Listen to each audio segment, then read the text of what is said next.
Good evening, or good morning, or good afternoon. Just a quick technical test to make sure that we have audio, we have video, we have people. And we'll be getting started in just a minute. So, Irina, we're good to go. You can see me, you can hear me.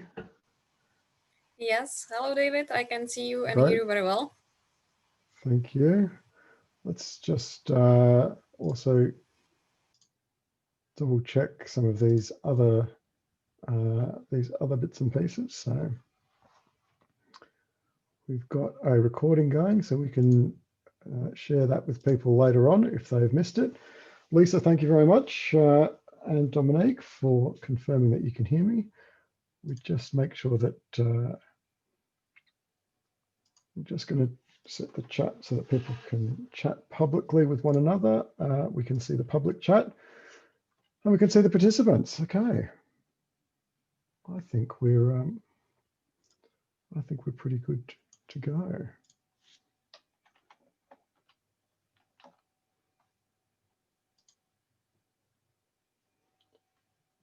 Okay.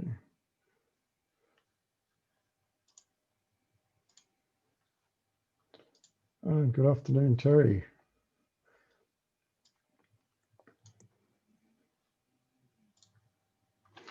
All right, well, welcome everybody to our webinar, whether that's this morning, this afternoon, this evening, depending where you're joining us from. We have about 90 people registered from 40 different countries for this event. So I think it's fair to say that COVID has certainly impacted all of our lives in one way or another. So I just want to start by sharing how COVID has affected me personally. So this is me in April of 2020 when we were launching an online education program just at the very start of COVID. And this is me today. All right. Okay, so am I changed forever? Am I changed forever? Is the world changed forever? Well, we're yet to see. But I think this image is a good way to start our conversation today, because running a chess tournament in late 2020 is what I would say a much hairier experience for all of us than it was pre-COVID. So it's nerve-wracking for me because so much of the online chess tournaments are out of our control. You know, it's not exactly what an arbiter or a tournament organizer is comfortable with. We like to be in control, but running an online tournament, you know, I'm always thinking, well, will the player be able to sign in properly? Will their permissions be right to play? Can they even remember their own email address? You know, will the platform be working? Will the platform stay online? Is the server going to crash, or is the whole internet going to crash? You know, wouldn't put it past 2020 to crash the entire internet on us. And of course, once the players are in their games and playing, will they play fairly? And so that's what we're here today to talk about. How are we going to ensure fair play in all of our online chess tournaments? So the first thing I want to do is give a quick overview of the webinar, of what we're going to be doing over the next hour and a half or so. And I've got a pet peeve, which is webinars which make you hang out right until the end of the webinar to tell you all the good stuff. All right, they say, it's the secrets of this or the secrets of that. And then they don't tell you anything and they just waffle on for hours and hours. And then right at the end, you've had to sit through, you know, an hour and 3/4, and then they tell you what those secrets are.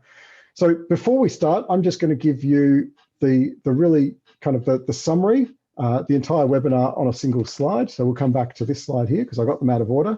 And this is pretty much the entire webinar in one slide.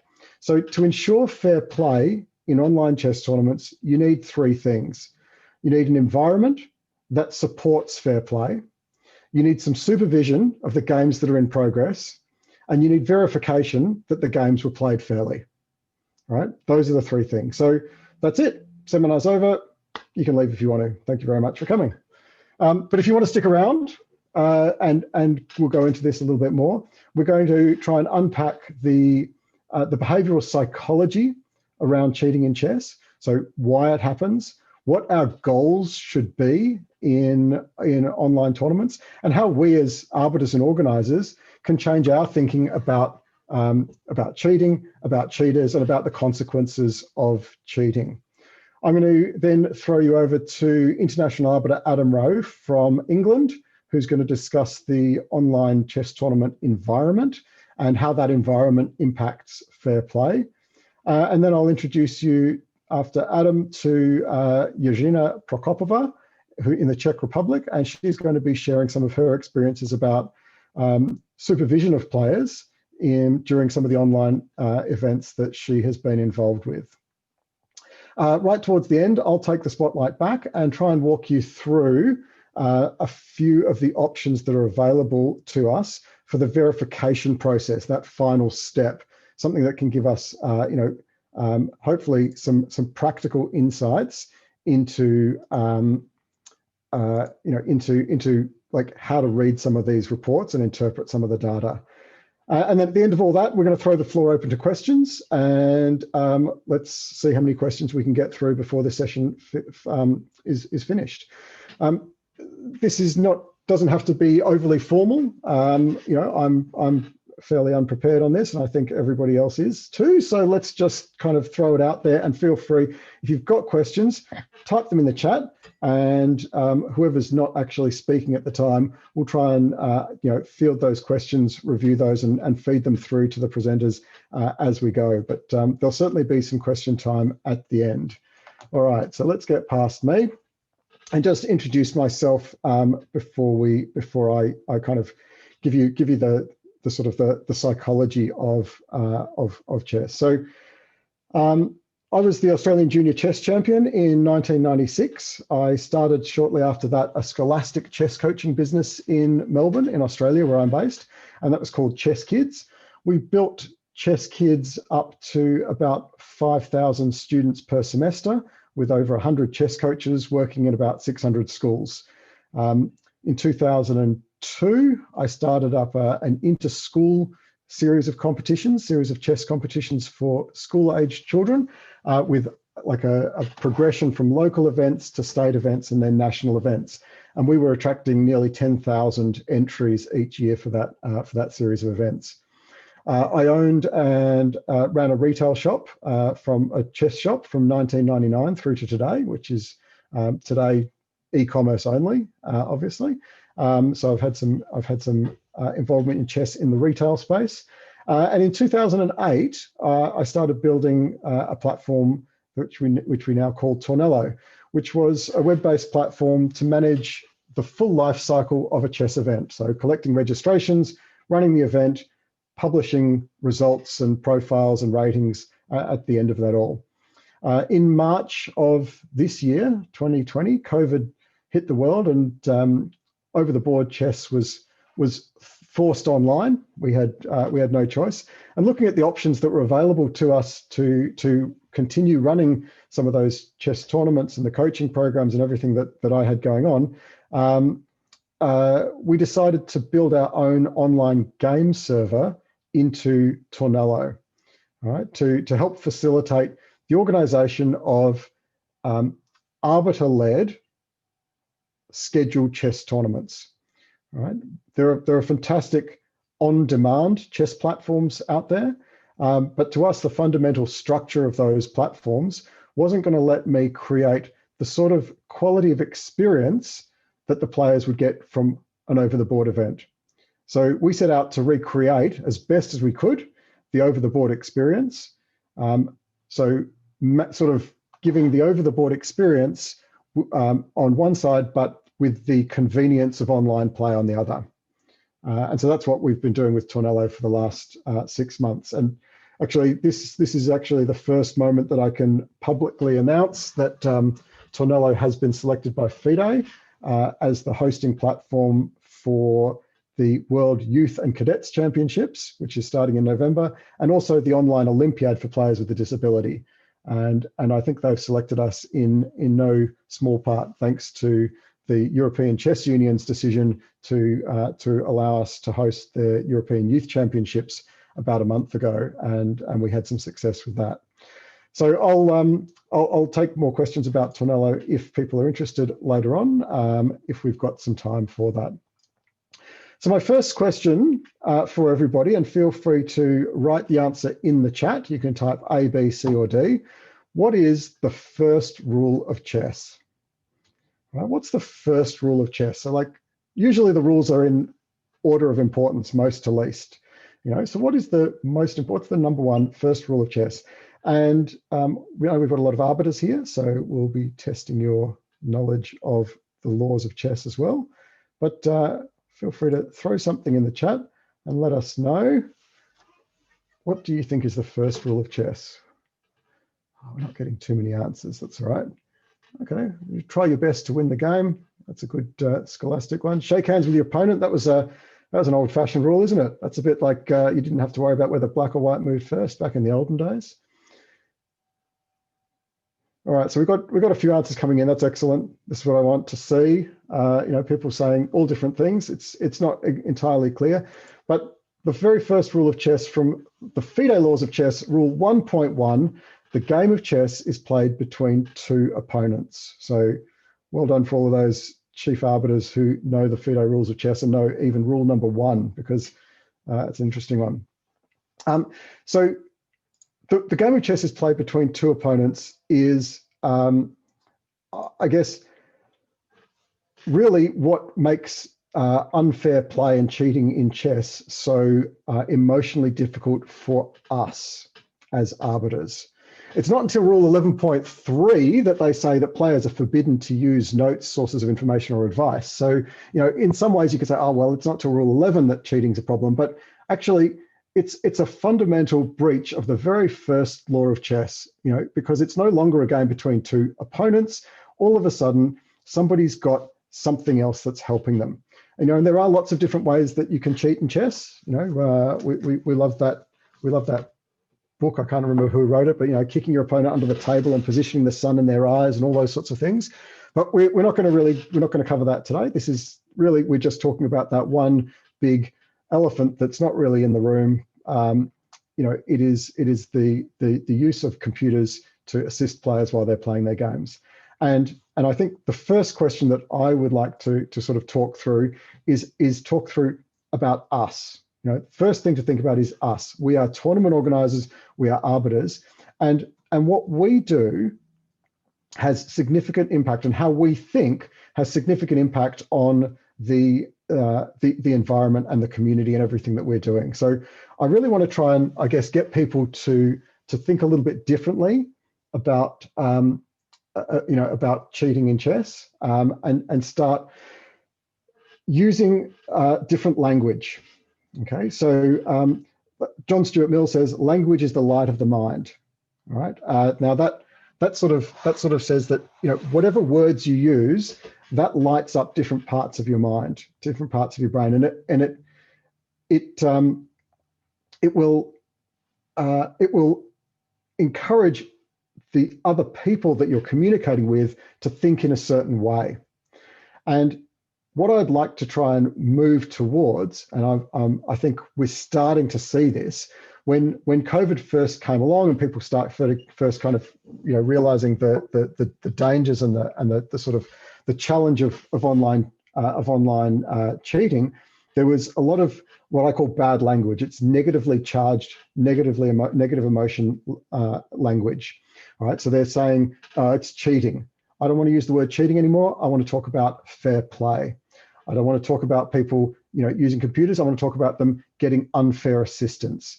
I want to talk about them having made bad decisions or poor choices. So what we can try and do is actually frame with the language that we use.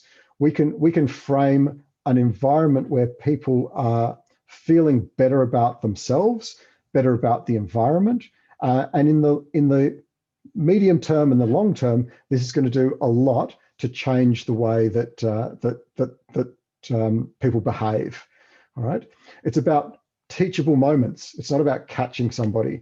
It's about what can they do to learn, not how do we punish them. All right, it's about building trust, and it's about protecting good performances. So we'd like you to be under supervision. We want to scrutinize your games. not because we think you're a cheating bastard, but because we want to protect those good performances that people have. Right, so this is for me like a big part of it. Language, it shines the light on the path that you want to follow. So I'd like to sort of just put that out there at the very start of all this. I think this is a kind of a fundamental. Let's get out there and start, using different language. We also need to think about what our goal is. Of all of this, what is our goal? And I think fundamentally, our goal as tournament organizers and arbiters is just to provide a good experience, to provide a positive experience for all the players in our tournament, right?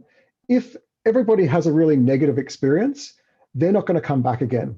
And if they don't come back again, eventually chess is gone. Like, okay, this is an existential threat to the game. This is something that I am taking extremely seriously because, it has the potential to ruin the game for everybody, right?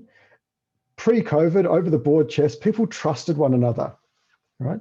Of course, cheating was still possible, but in general, people trusted one another. So you go to a chess tournament and you lose to somebody. That was my experience more than winning against people, but I would lose to someone. I would be like, hey, fair play to you. Good work. Aren't you a good player? Like, that's awesome. And I would try and learn from them. I'd be like, oh, what can I learn from my opponents? And you give them some, good vibes and positive vibes. As soon as the online tournaments, started happening and people started being fearful of, well, actually, hang on a second, maybe that's not fair play for you. Maybe you've done the wrong thing. And so now the emotion that you have when you lose, or actually when you win, the same thing happens. Like, pre-cheating, when you win a game, everyone's giving you positive vibes. Like, aren't you good? Well done, congratulations, right? Now, if you win, everyone looks at you kind of sidelong. Well, are you really good? Like, did you really do that? Or maybe was there something strange going on? Like at the moment, it's a very difficult thing to be an underrated player. It's very difficult to be improving rapidly. It's very difficult to get an upset victory. Those were my most favorite things to do when I was a junior. And now they're extremely difficult because they don't bring the positive emotions that they used to. They bring negative emotions. So think about it like this. With everything that you say and do, with every interaction that you have with players, with every interaction that the players have with one another, we're either building or destroying trust. And that this comes back to, talking about language in a certain way. We want to be trying to build trust. We want to be trying to promote a community of fair play. We want to be talking about things in the positive and trying to inject as much positive and helpful emotion as possible into what is a very difficult place. So, trying to provide a positive experience for our players so that they come back again, right? This is the simple, boil it down. If people have a good time, they're going to come back. We've got to give them a positive experience, right? And we have to build communities of chess players who trust one another. Okay, I'll just quickly touch on punishments because this is kind of related. I look at a lot of what I think about when I'm thinking about players getting unfair assistance in games of chess and what we can do to stop it. I think and I look at criminal psychology and I look at petty crime, and I don't think there is a single police force in the world whose objective it is to eliminate crime, right? Firstly, it's unrealistic and probably impossible. And secondly, it's unnecessary. And by going out with a very big stick approach, we're going to create more criminals than we're going to catch. So there are examples again and again and again in criminal psychology of New York, Baltimore, big cities that have had very bad crime rates. And what's the problem with bad crime? It is that the community doesn't feel safe.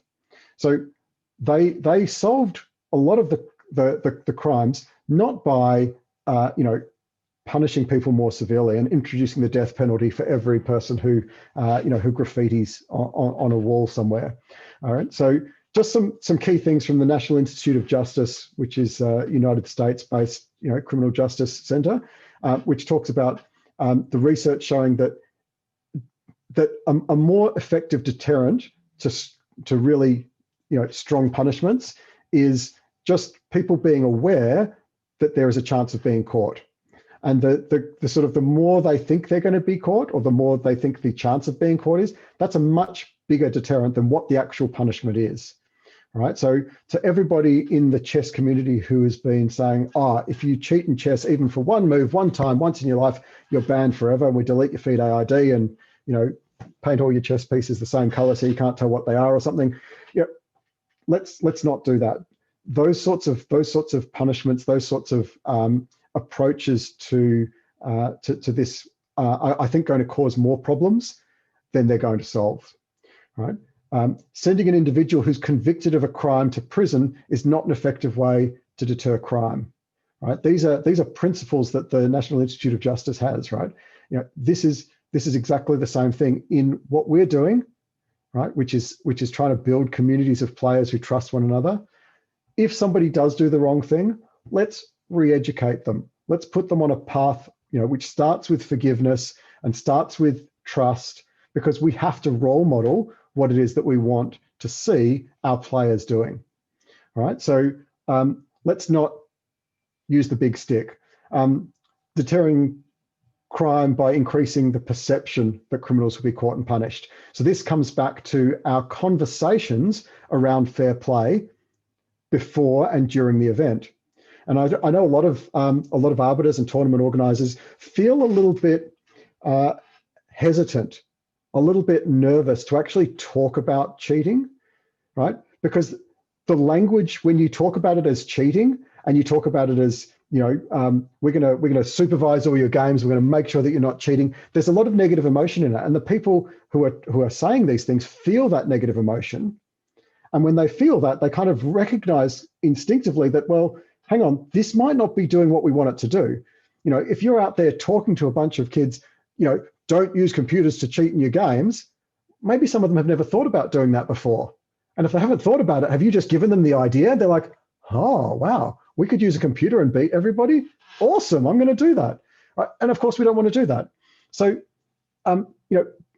we have to have the perception out there. We have to talk about this. And that's what comes back to my first point when I started talking about what we should be doing, and looking internally before we think about what they're doing. We'll come to what players are doing later. But we should be looking at, well, how do we talk about this in the right way? How can we have a conversation that is open and honest and and explicit at the start of an event, before every event, during every event, that will send the right message and will actually set up the emotional framework of that event in a way that people are going to feel good about themselves, right? So I actually have kids tournament, a lot of kids tournaments, right? And I will tell the kids, and we'll talk about supervision later on, but I will tell the kids, in some tournaments we don't have very much supervision at all, and I will tell them, look, if you play really well, if you can play high enough above your rating, we're going to select you as a prize to be on screen for the next round. And we're going to watch your game, and we're going to see your screen share, and we're going to check your camera, and because you are playing so well, right? And we're trying to protect your good performance, right? And all of a sudden, everyone feels excited and happy, right? And I don't think, I'm going to be honest, I don't think anybody is going, oh, I want to be on camera, so I'm going to cheat and use a computer to help me get that good. They just feel good when they're selected. And there's a huge difference there from when you then, the other way that you can do it is you can pick someone and say, look, we've noticed your statistics are, through the roof. You're playing better than Magnus Carlsen. You're probably using a computer. We need to check up on you. No one wants to be checked up on, right? So we need to kind of approach this from this positive direction. All right. So increasing the severity does nothing. There is no silver bullet for this. There is no like simple answer. I'm sorry, I can't tell you this is just going to be solved in a day. Trust evolves over time. Okay, and we have had 6 months now of a lot of bad behavior. We've got this environment that is new to people, and people are trying to get used to how it works online. And there has been people who are doing the wrong thing. And we've got a lot of people who are out there talking about things, I think, in a way which is breeding mistrust rather than trust. So we need to work towards the evolution of trust. To me, that works by forgiving people and trusting people. Role model the behavior you want to see. Straightforward. So trust people. If you find somebody's done the wrong thing, give them immediate feedback. Talk about learning experiences. Talk about decision making. Talk about all of the things that you need to talk about, and then give them another chance. Right? First time penalty for life. Bad idea. All you need to do to create this environment over time is just weed out the top 1 or 2 outliers. You don't need to catch every single person. We do not need to eliminate cheating in order to build a community of trust, right? So if we have the right goal in mind, if we come at it with the idea that we're not trying to eliminate this is not something that, nobody's going to try and eliminate COVID. We're just trying to manage the situation. We're trying to create an environment where people enjoy playing chess. They want to keep playing chess. They come back, and reputations are maintained. Organizational reputations and event reputations are maintained. If you weed out the few, if you are forgiving and trusting, you will create a positive peer group and positive peer influences. And I will send you a link afterwards to this evolution of trust visualization, which is an excellent visualization which you can play with, which kind of shows you how over time trust evolves. And, of course, the opposite can happen as well, where mistrust and fear and negativity can evolve to win the day once it reaches a threshold. So we've got to be really careful to keep weeding out those 1 or 2 negative influences so that we get a community of people who are being positive. All right. I'm just going to quickly talk about why people cheat. Why do people get unfair assistance? All right. And then I'm going to throw it over to Adam. So just give me 5 more minutes, Adam. All right. Why do people behave badly? And we know people behave badly online, particularly bad. Like, everybody knows this. I am a victim of this myself. I behave much worse online than I would ever do in real life. I've said some things to people, in the online world that I just cannot imagine saying to people, in real life. So why is it that people behave badly online? And behavioral psychology talks about a few things. Dissociative anonymity. Now, I'm just going to use a bunch of big words to make myself sound smart, right? But I'm also going to explain them. So dissociative anonymity, it's like nobody knows who I am. You're here on the internet, you're under a username or pseudonym, or you're called some name on Zoom or whatever it is, or on your platform. So you know logically that people know who you are, but psychology is not about logic. It's not about conscious behavior. We're talking about unconscious or subconscious behavior, and subconscious, that drives so much of who we are and what we do. So the first thing online is, oh yeah, nobody knows who I am. I'm sitting here in my bedroom. Nobody can see me. It's through this screen, right? There's invisibility. You can't see them. They can't see you. And you can maybe get over that a little bit on Zoom. I can see like half a dozen people on the camera. It'd be nice to see more people, but I've only got a certain screen size. There's this idea of asynchronicity, right? So I can do something now and the consequences are going to come later. So typically what has been happening up until this point with fair play is somebody, does the wrong thing in a tournament, they get some assistance, and then a week later, 2 weeks later, they get their results, expunged from the tournament and they get penalized. But that's 2 weeks ago, so there is no association between the cause and the effect. And this disassociation makes it very difficult to to actually deliver behavior change, because there's no immediate consequence. All right. All right. So introjection. How do I see you in my mind? Okay. Solipsistic introjection. Right. So the person who's playing the game just imagines someone different, and a lot of times you're playing in a tournament online, you don't know the person you're playing against. It's just a name on the screen. You've never met them. So you can actually kind of, imagine them to be, oh, well, they're probably cheating too. Oh, they probably deserve this. They're doing the wrong thing. They're evil. They never should have won that game before. So you can kind of imagine the other person in however you want. And that the same thing can go for you. You can disassociate yourself, and you can have an online persona, which is different from who you are. And the other thing that's, I think, a really important one in chess is that there is this minimization of authority, right? There is no authority figure, right? And we, when there's no authority, you're kind of like, well, I can do whatever I want, and we can look at behavioral psychology for children. We can look at again crime, and in crime we all know that having a policeman just walking up and down the street, just the fact that they are seen, reduces the crime rate by swathes. I don't want to make up the number, but it's huge percentages. All right, just by having somebody there. They don't have to do anything. They don't have to arrest anybody. They don't have to. They just have to be an authority figure. All right. So this is why people behave badly online. And I get this question all the time, like, but hang on a second.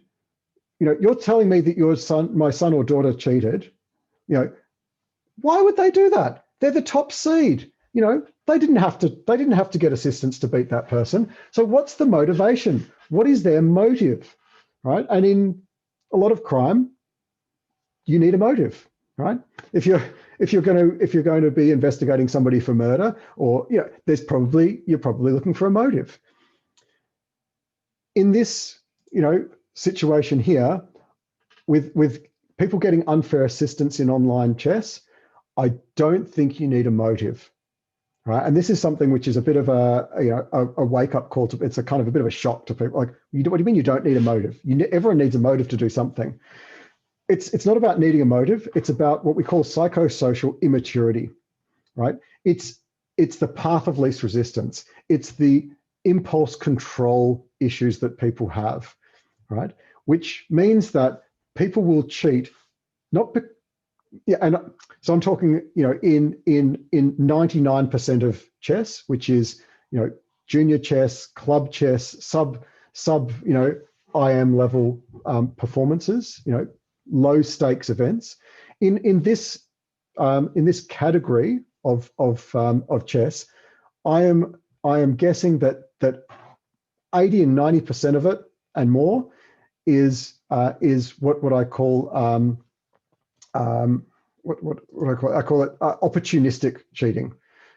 People are not doing this deliberately for some sort of gain. They are doing it because they have an impulse control problem. It's a psychologically difficult thing to play fair, right? So psychosocial immaturity, it is the making decisions based on impulse. It's the lack of ability to delay gratification. It's that sort of short-term gain, for long-term failure sort of thing.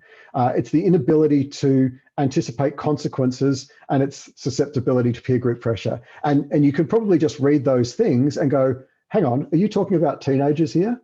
And funnily enough, demographically speaking, from what I've seen, people from the age of starting at 11, like I have seen very, very few people getting assistance under the age of 11.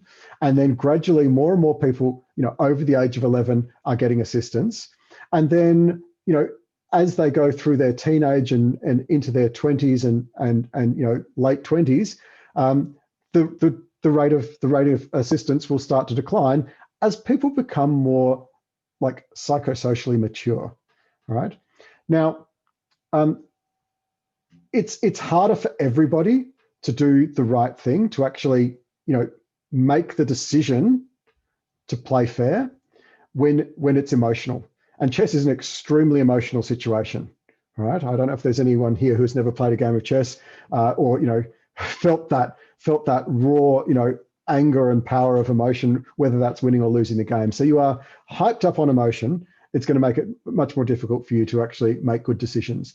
You're under time pressure. Certain phases of life. We talked about those sort of teenagers, and then this idea of EQ, which is the emotional intelligence, and the lacking of empathy. And often, I don't like to generalize too much, but chess players, we all know, are somewhat more on the intellectual side of the spectrum than they are on the emotional side of the spectrum. And so chess players will tend to most likely have maybe less empathy for others, less emotional intelligence than perhaps people in other communities around the world. So it is kind of difficult for us as a group, as a demographic of chess players, to do the right thing. And I would just think about this in terms of, if you put your 4-year-old child in a room by themselves, surrounded by candies and chocolates and chips, and then tell them, please don't touch anything, and then you leave for a couple of hours and come back, what do you think is going to happen? All right. It's actually really unfair of you as a parent to then get that child in trouble. It's unfair of us as arbiters and tournament organizers to put players in a situation which is extremely difficult and then yell at them because they did the wrong thing. Right? So part of our role is to support them through this challenging, process. Right? I am trying to solve this problem in the same way that people are trying to solve the problem of obesity. Obesity is not just about people making bad decisions about what they eat. It's also about the environment that they're in, about the education that they have. And sometimes the people who need it most, are the ones who have the least. So let's kind of think about why people are cheating. And just before I hand over to Adam, what I'm talking about is opportunistic cheating, which is very different from malicious, deliberate repeat offenders, right? So in high stakes events with people who are, their motivation is different. They're like, well, I could win $20,000. I could win the world championships. That is a different situation from what most of us will experience most of the time, right? But even up to sort of, national championship level, and like we saw with the European Youth Championships, there is, it gradually gets higher and higher stakes, but most of the chess players in the world are going to be at this sort of opportunistic level. And then when they're, that's the reason that they're cheating. And then they might cheat in different ways. They might be completely flagrant cheaters. That is, they just copy every move of the computer, or they might be intermittent cheaters and they just kind of do, like, every now and then they'll do a few moves or in one game. All right. But we do have to kind of understand that there are different types of cheating. So what I want to do now is throw across to international arbiter Adam Roof. Adam Ralph is a good friend of mine. He has been an arbiter at World Championship candidates matches. He's been the captain of the English Olympiad team. He's the editor of a chess newsletter and a podcast, and he has been running a bunch of online chess tournaments through these last lockdown months. And I'm going to pass over to Adam to introduce himself and talk about the environment. So, hello everyone. I'm just going to try and share my desktop. I don't know if that works, but let's have a look. Sharing the application. Here we go. Hopefully you can see that. Excellent. David. We can. So my name's Adam Ralph. I'm an international arbiter and organizer. I'm more of an organizer than I am an arbiter. I get pleasure seeing other people playing chess. So last year, I organized games for, I think it was a peak of about 5,000 people over the board, 5,000 people. And since March, probably like all of you, I haven't organized a single over the board game for anyone. So once I got over the shock of that, which took me about 3 days sitting in front of the computer thinking that the sky was falling in, I started to look at platforms to try and move my events online. I had a bunch of events. I just wanted to move those events online. That was my thinking. So I tried Chess, chess.com. I tried chesskid.com. I tried the Internet Chess Club, Chess24. I even tried the chess-based server. And I realized that they had drawbacks. They're all excellent sites, really excellent sites, but they're not organized or designed with arbiters in mind, with organizers in mind. It's probably fair to say that these sites are all fairly static. They've reached a kind of peak of they're just as they are. They're not going to change in response to the new challenges presented by the pandemic. So then I saw a post on Facebook, one of David's posts, and I rediscovered Tornello. I had seen it about 10 years before and it had changed completely. And so there was a named individual, someone I could talk to, who created the software and was in charge of developing it. So I started off trying to clone my events online, until one of the players said to me, is that really what you want to do? Is that really what you're trying to achieve? Over the board events, even your events, have so many issues unique to over the board events. Why carry those problems across to an online tournament? And I realized that online chess had some potential to be even better than over the board chess in many ways. So I've seen the chat comments. How does this fit into our topic of fair play? Well, I believe if you build it, they will come. Okay, that's copyright Kevin Costner in The Field of Dreams. If you create a competitive environment based on integrity, community, honesty, trust, then the players will place a higher value on your event. If you're charging an entry fee, that's very important. And my experience shows that people are far less likely to violate the fair play rules if they share those values and have faith in the integrity of the tournament. As David said, if you walk into a tournament thinking everybody else is cheating, that frames your experience. So today, while I'm also running a chess tournament on Tornello, which is why I'm looking to the right occasionally, I'm not cheating. I'm using another computer, but I'm running a tournament. I'm going to give you 5 ways to create a great environment in your online events. I'm going to talk about being a good communicator, making the fair play system transparent, being present, thinking about your audience, and finally something, a secret sauce which guarantees your players will get the best out of online tournaments. If you're a player listening to this rather than an organizer or arbiter, this is definitely for you, this bit.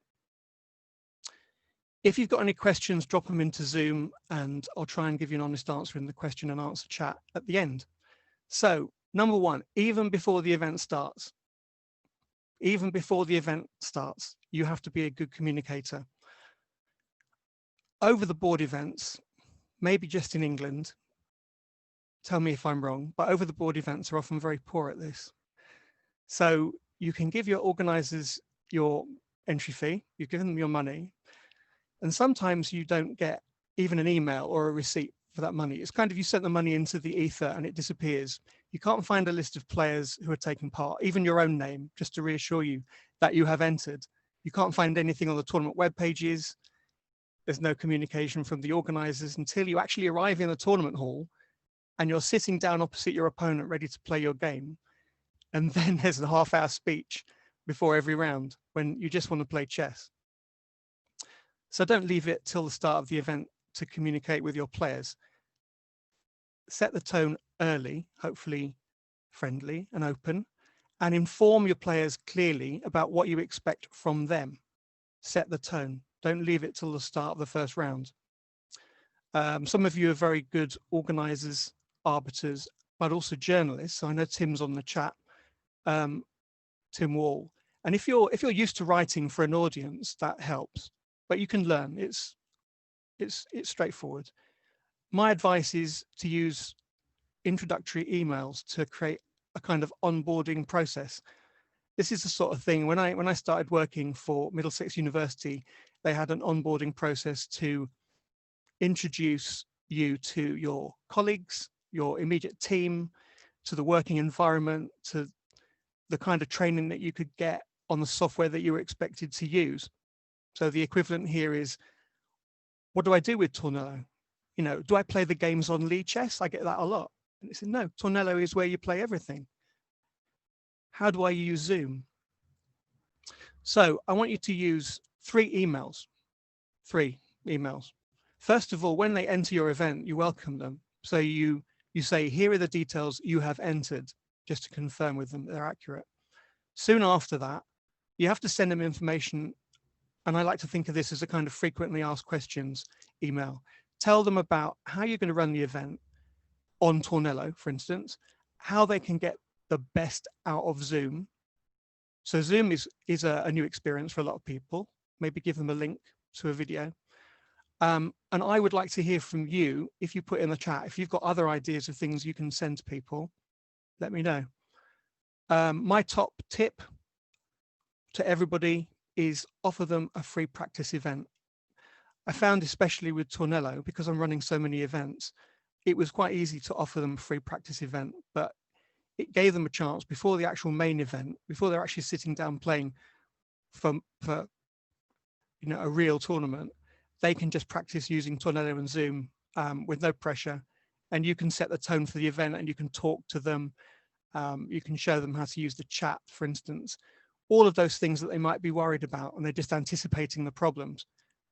And then the third email, the day before the event, and I usually send it quite late because I want to email all the people who are playing, send them a final email looking forward to tomorrow. You know, say, hope you're looking forward to tomorrow.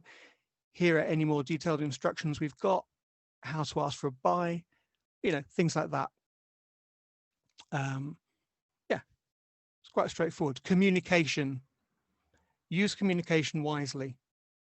The second topic is being transparent, and David will talk more about how brilliant the fair play software is later on. I just want to say, make the fair play software clear to participants. Make it obvious that it's there, not opaque as it is on other platforms. So one of the most frequent complaints on any platform is that I've been banned for some transgression. It might be the C word.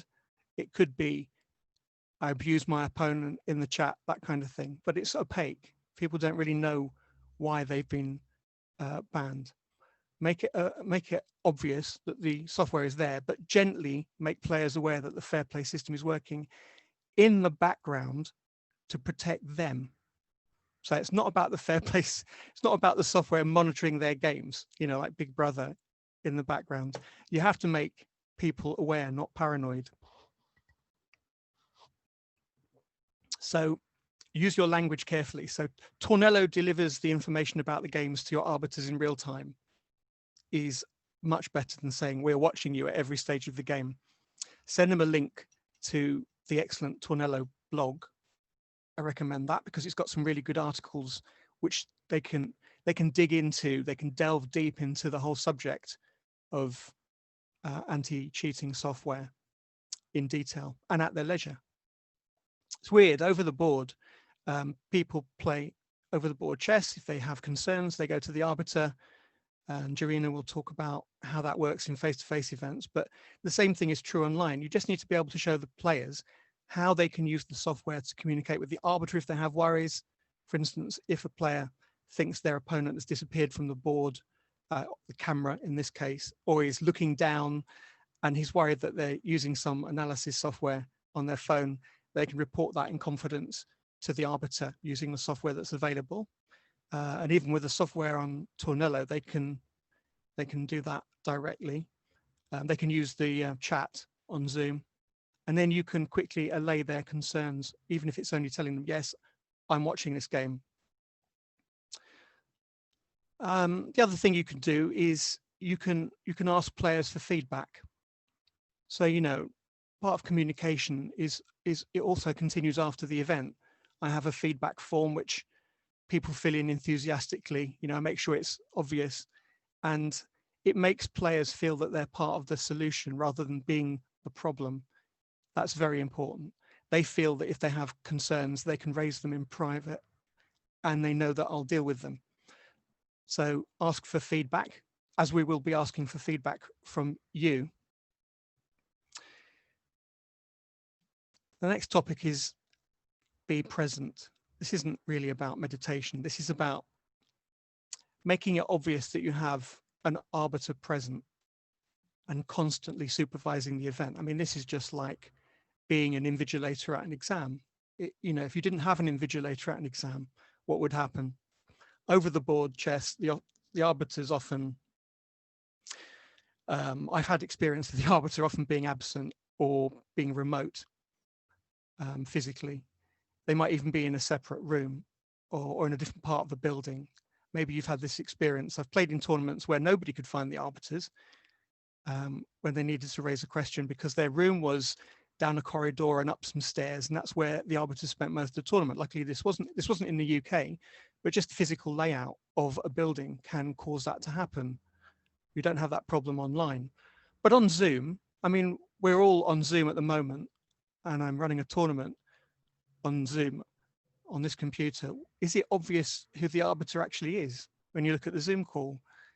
If you have 100 people on the Zoom call, how can the players tell?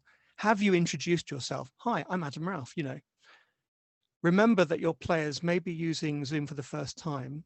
They may be using the gallery view in which they can see everybody at once.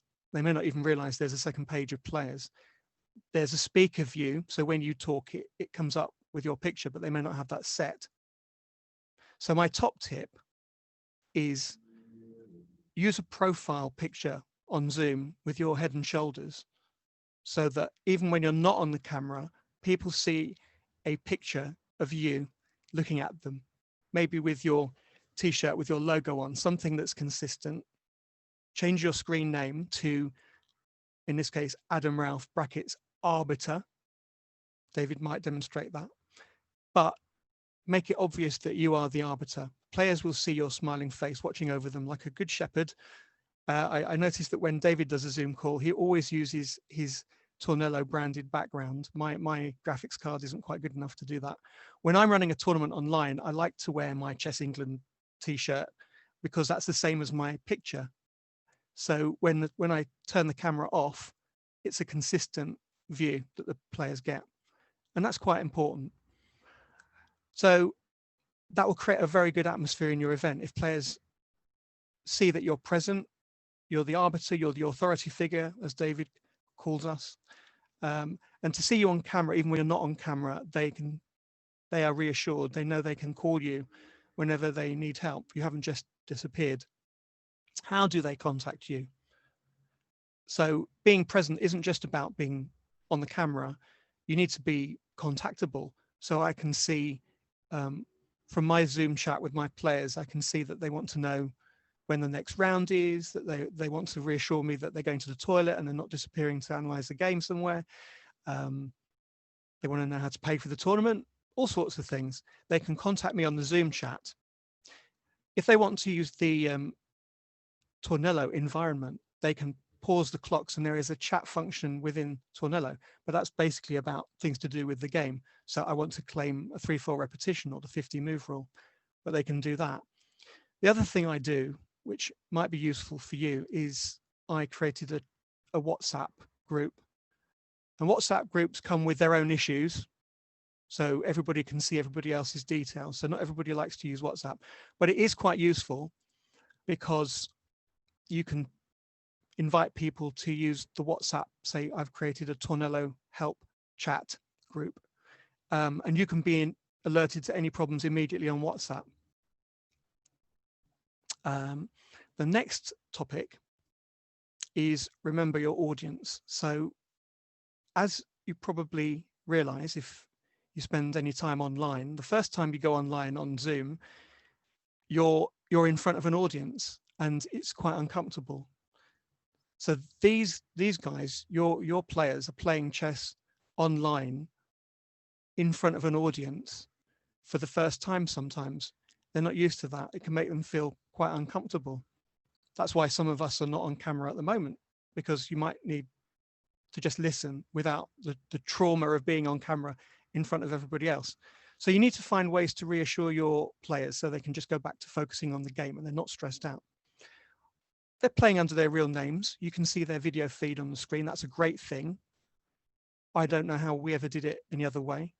It creates an atmosphere of being at a tournament, an over the board tournament almost, where you can look at your opponent's expression during the game, see what their reactions are to your devious moves. You know who they are. You've probably played them before. You know, you might know them from over the board tournaments. They're a real person, but it really does take a little getting used to being on the camera all the time. So remember that. Remember your audience. My top tip is to use the Zoom tools to your advantage. So I've been running online quizzes on Zoom, and I discovered that I could use the breakout rooms to create separate rooms for quiz teams. And now I'm trying to create breakout rooms in chess tournaments for analysis and post-game chat, like having an analysis room where people can be noisy. And I've found a piece of software that I can use for that, but it's not perfect. But I think in a very short time, Tornello will probably integrate that ability, and I won't have to worry about using any other software. You've got to learn things, and this is really basic, but you've got to learn how to mute all the players so that you don't get background noise disturbing people. You've got to remember to mute yourself so that you don't disturb people. I think more often than not, the players mute me because I forget to mute myself. Remember to make the chat in Zoom private between you and the players. So that's very important. During the games, if they want to say something in confidence to you, they want to know that you're the only person that can see it, and they can say what they like to you, which is all right, because I don't mind somebody talking to me directly and saying, my opponent is cheating. You know, I can tell them, please don't use the C word. You know, I'd rather you didn't, but it doesn't matter because they're talking to me and we can have a blunt conversation, but I don't want them saying that to the whole group, especially if they're wrong. You can record the Zoom call, which is very useful. You can separately, you can record the Zoom call, which we're doing here, and you can record the Zoom chat. That is very important. You can record the video and the chat separately if you need it in future, just to check in case there are any disputes. And you can use WhatsApp. Ironically, WhatsApp is quite funny because sometimes a player or parent will use the chat in WhatsApp to raise a problem. And before I've even seen the chat, one of the other players who's more experienced with Tornello has assisted that player. So that's really useful. A lot of the funny thing I found is that there are loads of things possible on Tornello and Zoom that I didn't even realize existed. And I've discovered that, I mean, you probably already knew this, but if you want to learn how to use any software or you want to discover all the hidden features, just run a kids tournament. Okay. If you run a tournament for children, you will find out all about all the hidden features in the first 10 minutes. Okay, because the kids will be exploring everything that's available. Even during their game, they'll be writing on the screen, sending messages to everybody, saying hi to all their friends, creating their own breakout rooms if you let them. It's amazing. So I love that. Ironically, one of the things that people say, it's a barrier to participation that you really have to overcome, is people say, I'm uncomfortable being on camera, therefore I'm not even gonna try. And ironically, when you think about it, over the board, we have no problems with that. We play in a playing hall where you're under public scrutiny. Anyone can walk in and spectate on the games. So you have to be quite conscious of security. They can walk around and look at games as long as they like. They can just spend the whole day watching one game. They can just, most players would consider that normal, but online people are slightly worried about it, even though it's a more controlled environment and you can decide who comes into your Zoom chat. So I asked one player, you know, why that was. I asked him my feedback and they said, well, I'm embarrassed about my room. It's a real mess. You know, I don't want people to see the environment I'm playing in. And I said, did you realize that you can customize your Zoom background? I've already said my graphics card is rubbish, but they can create a background which is as as you see, neutral, or it's a picture of an IKEA showroom, or it's your logo, you know, something that's beautiful to look at. They didn't realize that. And once they realized that, they enter the tournament. So make your players aware of that in one of your emails, you know, how maybe a link to a really good YouTube video about how to do that. That's what I do. These players are getting used to unusual things, some unusual things that they've never dealt with before. They're not used to using Zoom. They're not used to using Tornello. It's all new to them. Make it as comfortable as possible. I noticed during the Magnus tour, to go to the other extreme, at the Magnus tour, I noticed right at the beginning, players were uncomfortable. They were playing too fast. These are super GMs. And then gradually, as the months went by, they adapted to their environment. And you could see it on the screen. They realized that chess, online chess, was still chess, and they needed to up their game. And that led me to my fifth and final point. Okay, number 5. Encourage your players to put some thought into their ideal playing environment. So these days, you know, we're all playing online. When you consider what we're doing, we're playing chess online in front of an audience on Zoom. We're all basically streamers. So you need to encourage your players to consider making the best of their physical environment wherever they are for their own benefit. And the strange thing is, over the board, players can't control their environment. Maybe this is another UK specific example, but you know, you walk into a chess tournament hall, you get given an uncomfortable chair, the table's too low, the board is too big, the pieces are too small, the pen doesn't work, the score sheets have tiny little spaces to write the moves, the room is too hot, you know, the room is too cold, everybody's squashed into a tiny space. Maybe that's just my event, but online, they have a chance for the very first time to design their perfect environment, and they may not even have thought about that. So if you look at the screenshot on the slide, you'll see that I've stolen this from somebody's, it's an online streamer, their perfect environment. Some people put no thought into their environment, so they're not even rehearsing the camera angle. Of course, why would they? They're sitting on a sofa, they're playing. I can see this actually at the moment when I'm looking at my screen. I can see my players. Some of them haven't put any thought into their environment. They're playing with a laptop. The dog is licking their face. The cat is walking in front of the playing screen. The kids are there. They're eating lunch. They're generally being disturbed every 2 minutes. And then they ask me after the game, you know, how I was winning that game all the way through, and then I blundered at the end. I don't know why that was. And I have to point them towards their screenshot and say, you're inflicting this suboptimal playing environment on yourself. And then they realize the problem. So this is it's one example of an ideal environment. It's going to be different for everybody, but this is what streamers do. And not everyone has the opportunity to have a separate room, but you could have a separate area, like this person has a corner of a room permanently set up to stream. So you might have if you have a spare laptop, make that your dedicated laptop. You can give all these instructions to your players. It's a good idea to have 2 screens, or at least one large screen, which is what I've got, where you can have Zoom in one half of the screen and you can have Tornello in the other half. Then you don't have to switch between the 2 of them. It's quite nice to have a separate webcam, because you can reposition the webcam to show maybe a physical board, which I'll talk about, or a different angle, or if the arbiter asks to see the screen.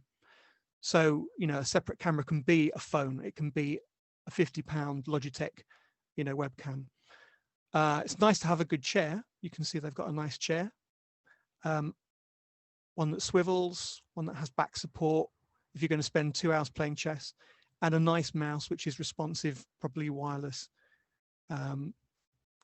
We get a lot of complaints about mouse slips. So, you know, all that stuff is within the control of the player. So I encourage them to invest a little and make it as perfect as they possibly can for them, and get a headset. So the headset is very useful for obvious reasons, for talking, but also for listening. And also, if you don't know how to turn off the audio, you can just take the headset off. So do that.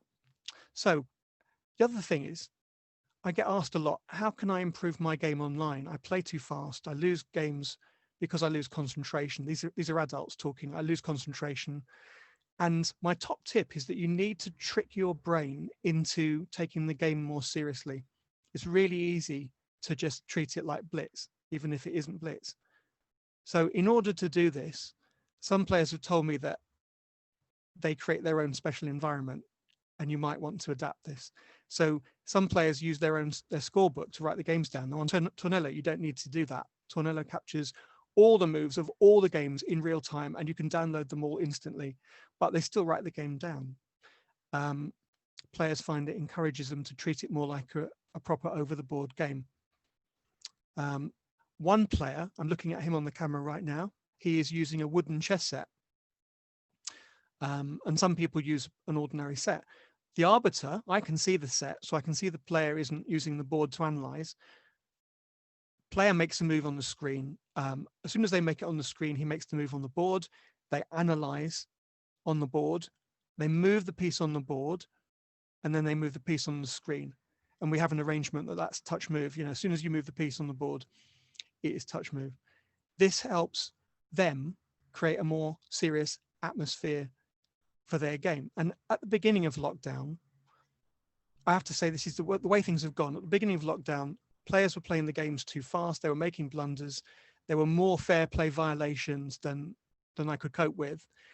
Players were easily distracted. They just weren't concentrating. And now what I see is no fair play violations. And this is tournaments with 100 people playing in. Players are using the platform to play longer games. So they're playing up to 4 hours. You know, I never thought that was possible. High quality games, really good fights. And mainly because I do some coaching online, and many of you do, I try and encourage my students to play in online tournaments on Tornello, just because they're getting more from the game than ever before. They set themselves up with a flask of coffee next to them, and they just really get into the game. And hopefully they don't have to get up to go to the loo too often. So those are my thoughts about the environment.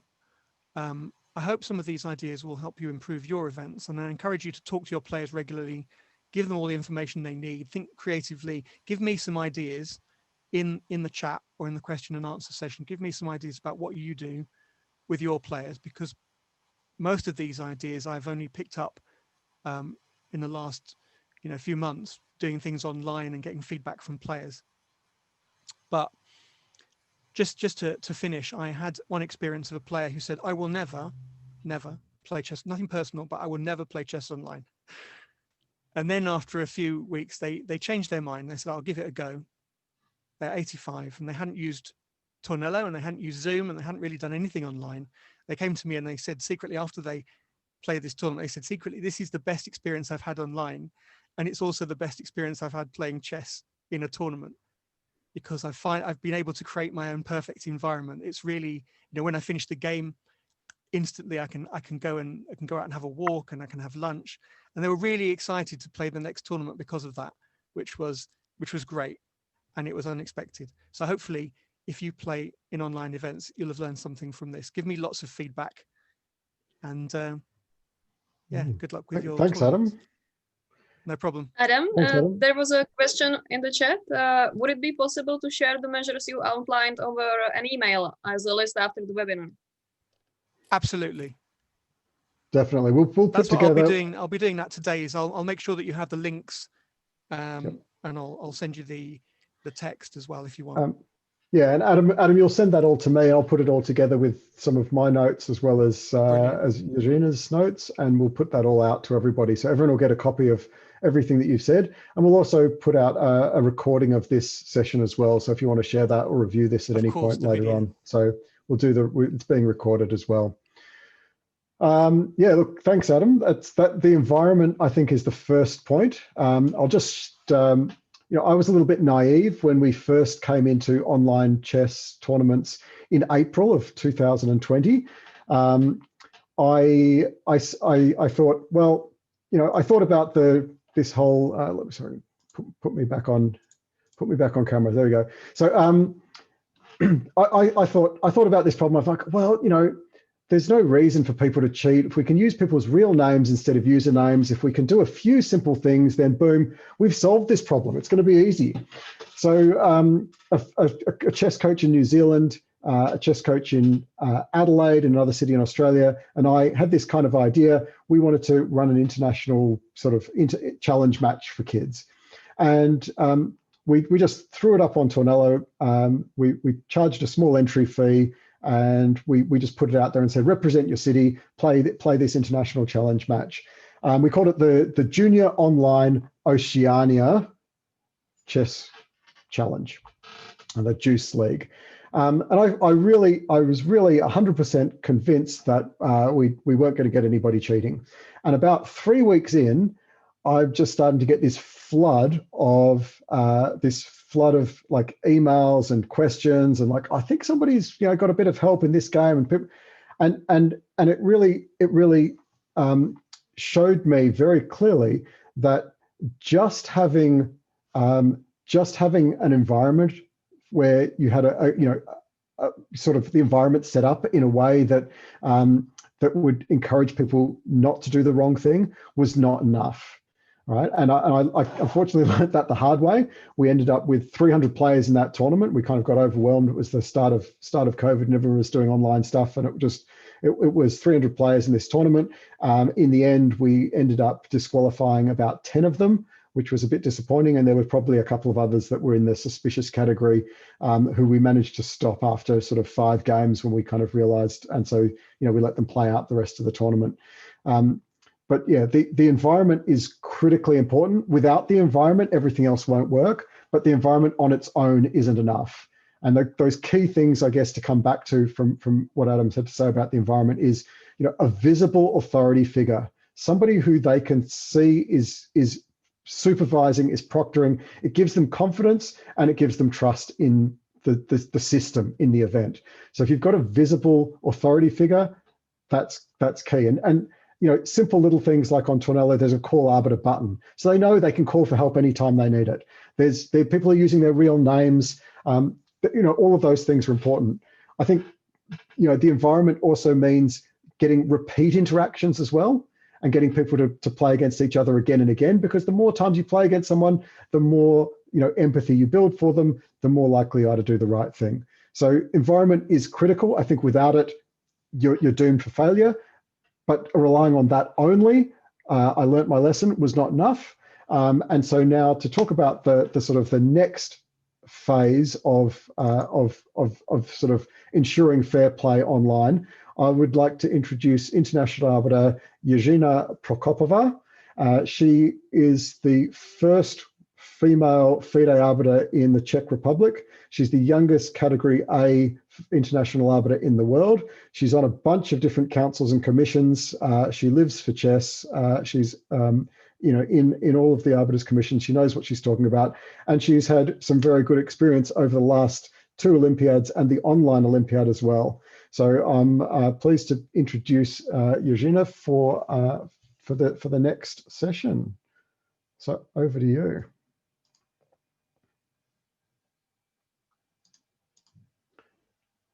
And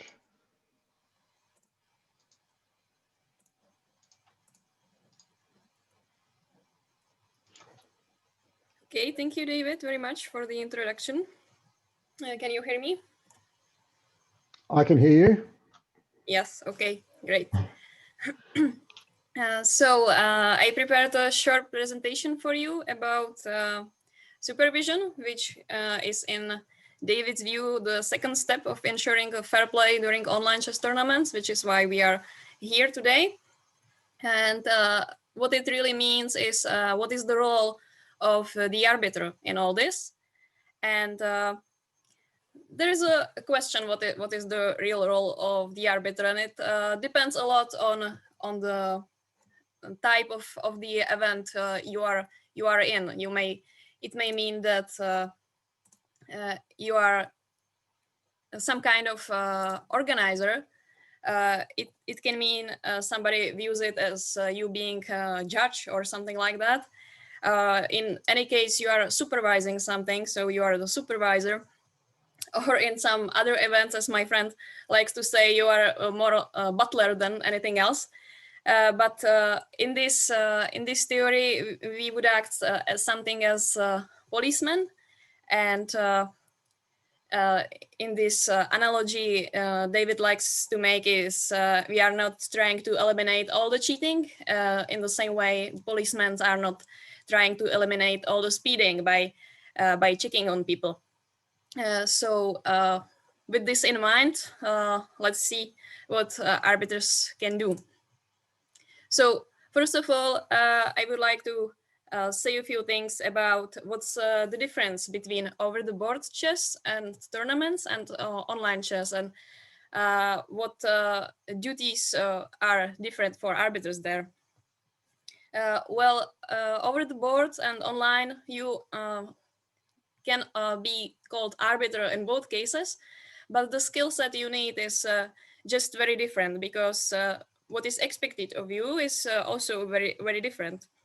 It starts with communication with players, because normally you just go to the player and talk to them, even though nowadays it is not so easy if you are wearing a mask and you need to whisper, but okay. But if you are running an online event, you need to use some kind of chat or talk to them on Zoom, or use some different chat maybe in the platform or somewhere else, and they need to know how to use it already. Otherwise, you will not be able to pass the information on them. So that's where the problems start. Then also in the over-the-board events, you are supposed to create a great environment, and you are ensuring that the hall is ready for the tournament. And in the online event, the platform you are using is something like your playing hall. So you need to be familiar with it. If you never used it before, you should learn how to do it, because it will be upon you to give advice to players when they don't know what to do, when they don't know how to log in, when they don't know how to refresh the page, because they are not used to using internet, and so on. It's different when you are passing information on them.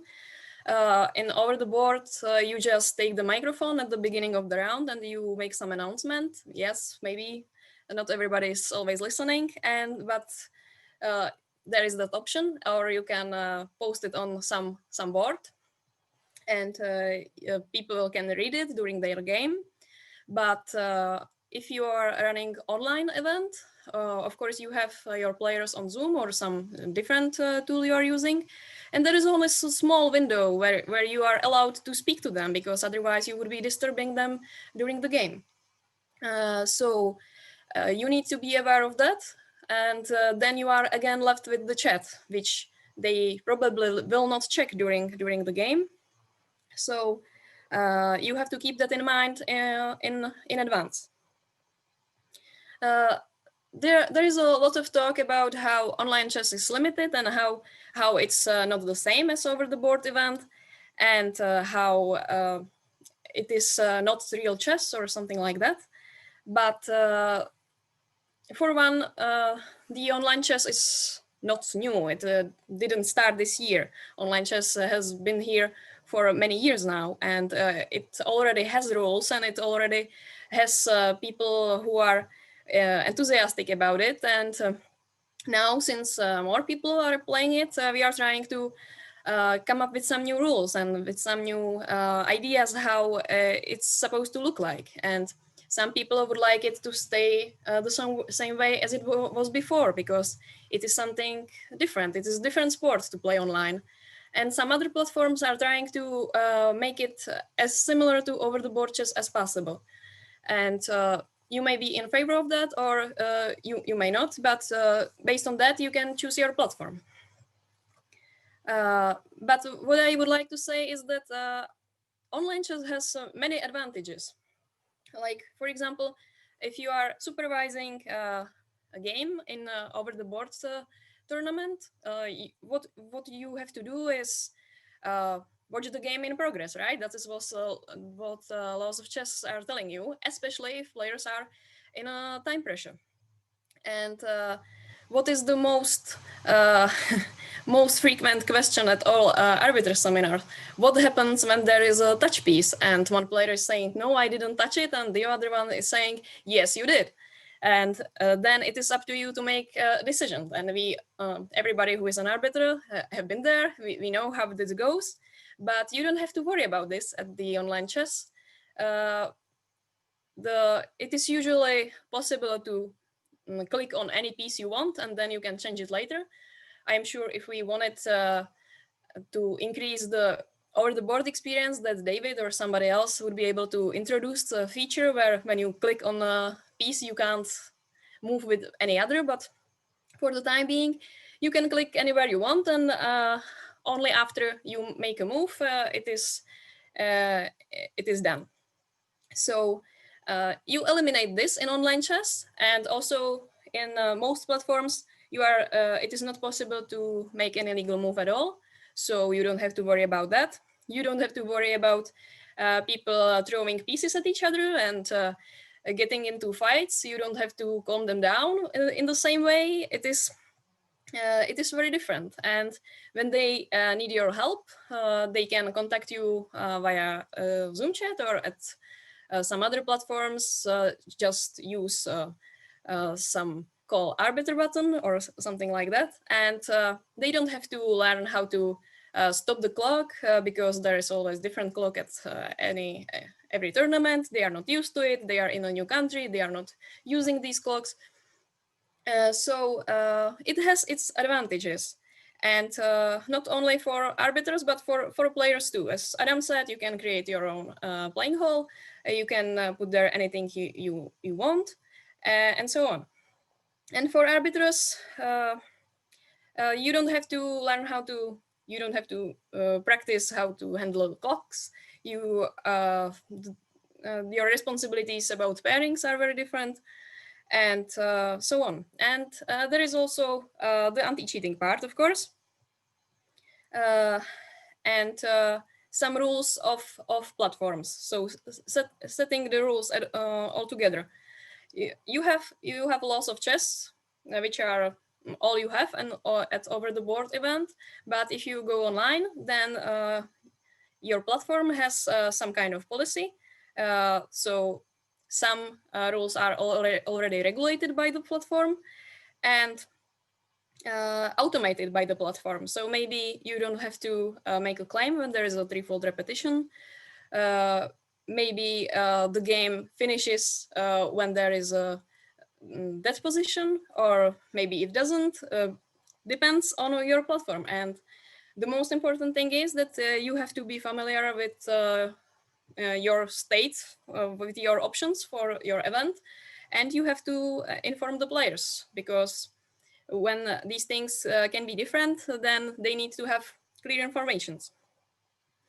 And about the anti-cheating, it is not new. It is not something that appeared now, since we have online chess. I heard David saying that people were not suspicious about their opponents before, and now they are at online chess. I have to say that is not my experience. I think many people were already panicking at over-the-board chess. I had many cases where players came to me and said, I'm sure my opponent is cheating because, well, he was lower rated, he was making good moves, so how else can that be possible? So what we want to do is for sure to have some measures which can help us create an atmosphere where players feel safe and they feel like maybe cheating is not possible, or it's just very, very hard and it's not worth it. And that's the same for over the board and for online chess, but the tools are different. So we can have hybrid events, which is something that was here before also. It is not something new. And what it means is that you have players all gathered in one room. and there is an arbiter who is there with them and who is supervising them. And in that way, they are able to play players from different countries or even different continents. They used to do this in Serbia, for example. They played school matches with USA, and it was some kind of tradition already. And we can do this now too, and many did. We have here a picture from European Online Youth Chess Championship.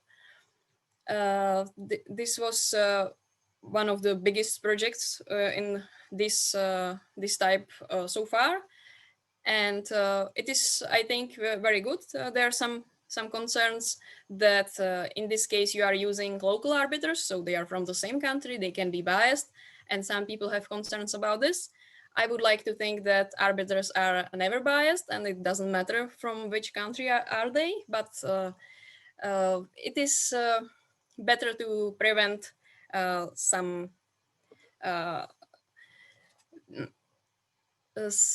talks which are oriented otherwise, and if you go a different way, you don't have to deal with these kind of accusations. So okay. And then what if you can't do this? If you have you don't want to have one playing hall and take all the players there, do you just want them to be home, or they can't go anywhere? So what are we using then? Well, the players are usually at Zoom, and the reasons are, of course, because it helps them to see their opponents. It is nice to see each other there, or at some different events, maybe they want to see their teammates if it's team event, and I think it promotes the team spirit, and it's better to see them and talk to them before the match than just chatting somewhere on Messenger. But of course, the main reason is that we want to supervise them. So we use usually Zoom with FIDE and ECU events because it has a lot of options, and one of them is multiple screen share. So all participants can share their screen, and then we can see what they are doing on their computer. Of course, we ask them to share the whole screen, not just the window, so we see exactly what is going on. If we have time, we ask them to have their taskbar always showing, so we are sure that there is no other app running. If we have a lot of time, maybe we can ask them before the start of the game to turn on a task manager, and we can see that there is no other app running. So we are sure that nothing is hidden in the background or something like that. And since that moment, they are always sharing their screens, so they can be supervised. Of course, we are not watching them the whole time. We don't have manpower for this. Maybe you have one Zoom call you are in charge of, and you have 50 players there. That is also something interesting, that in online chess, you are not supervising boards usually. You are supervising players. You counted how many screen shares do I have to check, and not how many boards do I have, as you normally do at over the board event. So you are doing some random checks. Maybe you are just going through one screen and then the other, and so on, which is also similar to real checks in or inspections during over the board events, because you usually don't have time to check everybody. Yes, there are some events where all players have to go through some kind of inspection when they are entering the playing hall, but there is not that many of them, and they are not always as thorough as we would like. But here or even there, usually what you choose to do is have random checks. So everybody can be checked at any time. Nobody knows when it's coming. And since they are sharing the screen, they feel like they are already supervised. In the same time, they should have their camera on, so you can see what they are doing there, if there is something with them, because usually the rules say you have to be alone in the room. You are not allowed to have any electronic devices in your room. So maybe if you have time and you have some high stakes event, you ask them to take their camera and show you their room. Sometimes some platforms want this to do some checking of their playing area, and of course there are also limitations of this. With the screen share, they can have a second screen, they can have a second computer.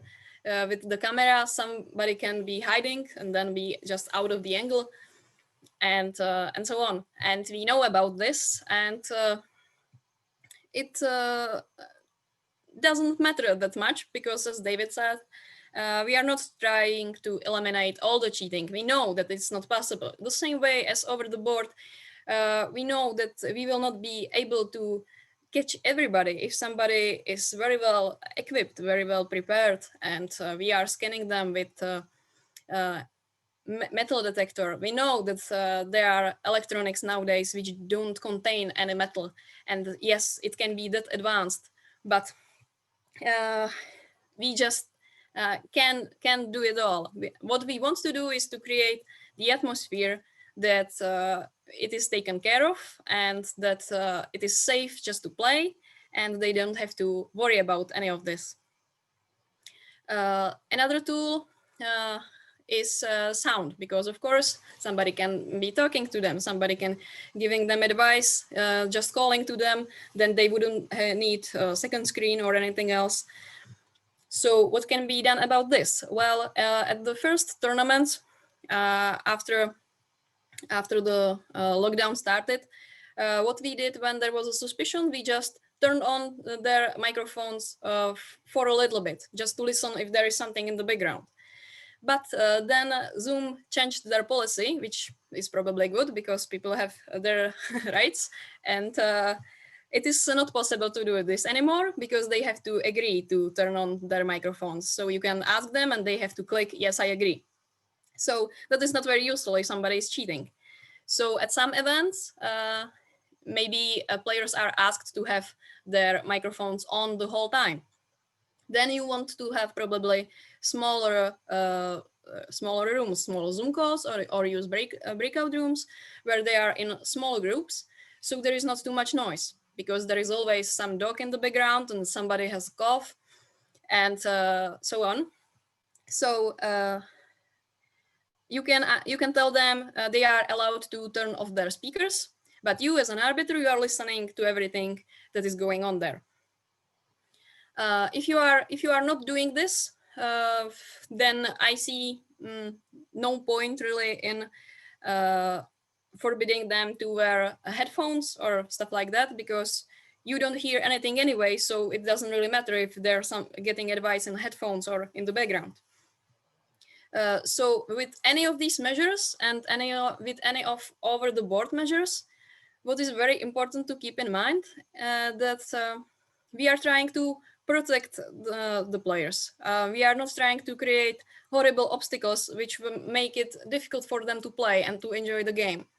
So in over the board, you shouldn't probably, I think, do inspections during the game and to disturb the players, because it is too big price to pay for maybe some small percentage of people cheating, ruining this for everybody.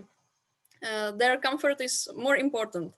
So if everybody would be complaining that the sound on is too difficult, they cannot focus, and they don't know how to mute the app, and in the same time they don't want to turn off the speakers altogether because they need to hear the sound of the platform, which did happen, then maybe it's worth considering whether we really need this or not. And I leave that up to you. And moving on, then something to consider is what is the level of tournament I'm having, and is it worth all this hustle, or do I maybe need less or more? What I heard about Magnus Tour and these very high-level events is that they have many cameras in the room. There is always a broadcast from these tournaments, so you can see angles from different sides, and it shows maybe 3 cameras. But as I heard, the arbiters have access to up to 5 cameras, and they are at different places in the player's room. And they, of course, have to share their screen. I'm not sure about sound there, but the first line, which shows might be one model how to do it. Or if you have an arbiter present, maybe you don't need so many, he's already there and he's supervising some people. So you have another arbiter who is, let's say, online arbiter, and then you have one who is there with them in the room.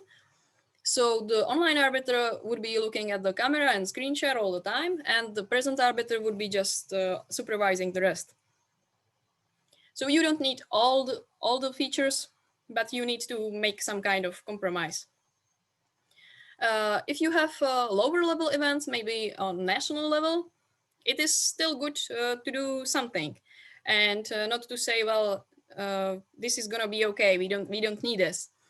They should always feel that they are supervised and there is something being done. And you can always argue that you are doing it for them because you want to protect them from some accusations, and it is always also good for them that they can see other players on the Zoom, so it is actually kind of nice. And if they are already there, why shouldn't they share their screen? So you can maybe have camera and screen share, or you can have arbiter present somewhere and then screen share, because of course he can't be everywhere, so this could be potentially problematic. If you have some local events, maybe you can settle just for one thing. Maybe just camera is enough, just to show that the supervision is there, that you are watching. And or you can have arbiter present, as it would be with the hybrid events. And if you have amateur level tournament where there is not that many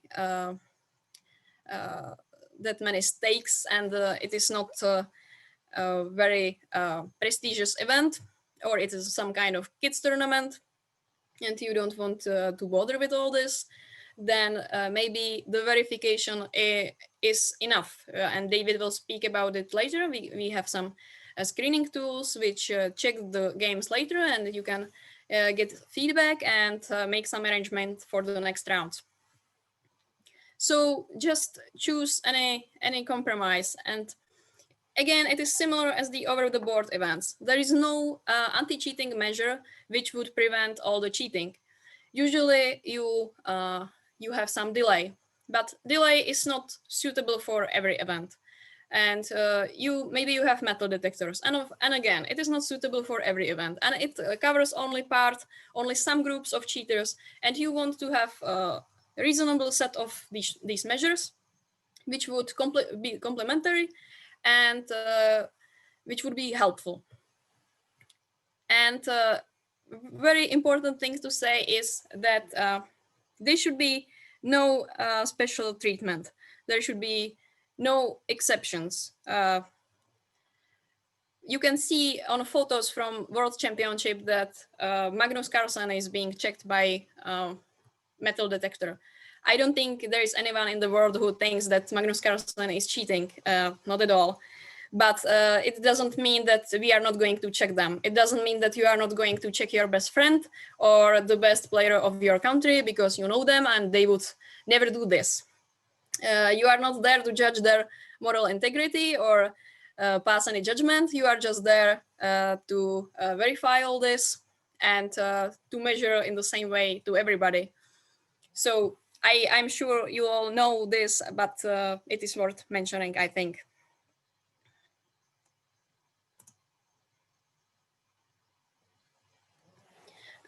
Then if you have to realize that if you want to make them do all these things and to share their screen and to use Zoom and to use the platform and stuff like that, you need to teach them how to do it, because expecting that they already know and that it's their duty to know and that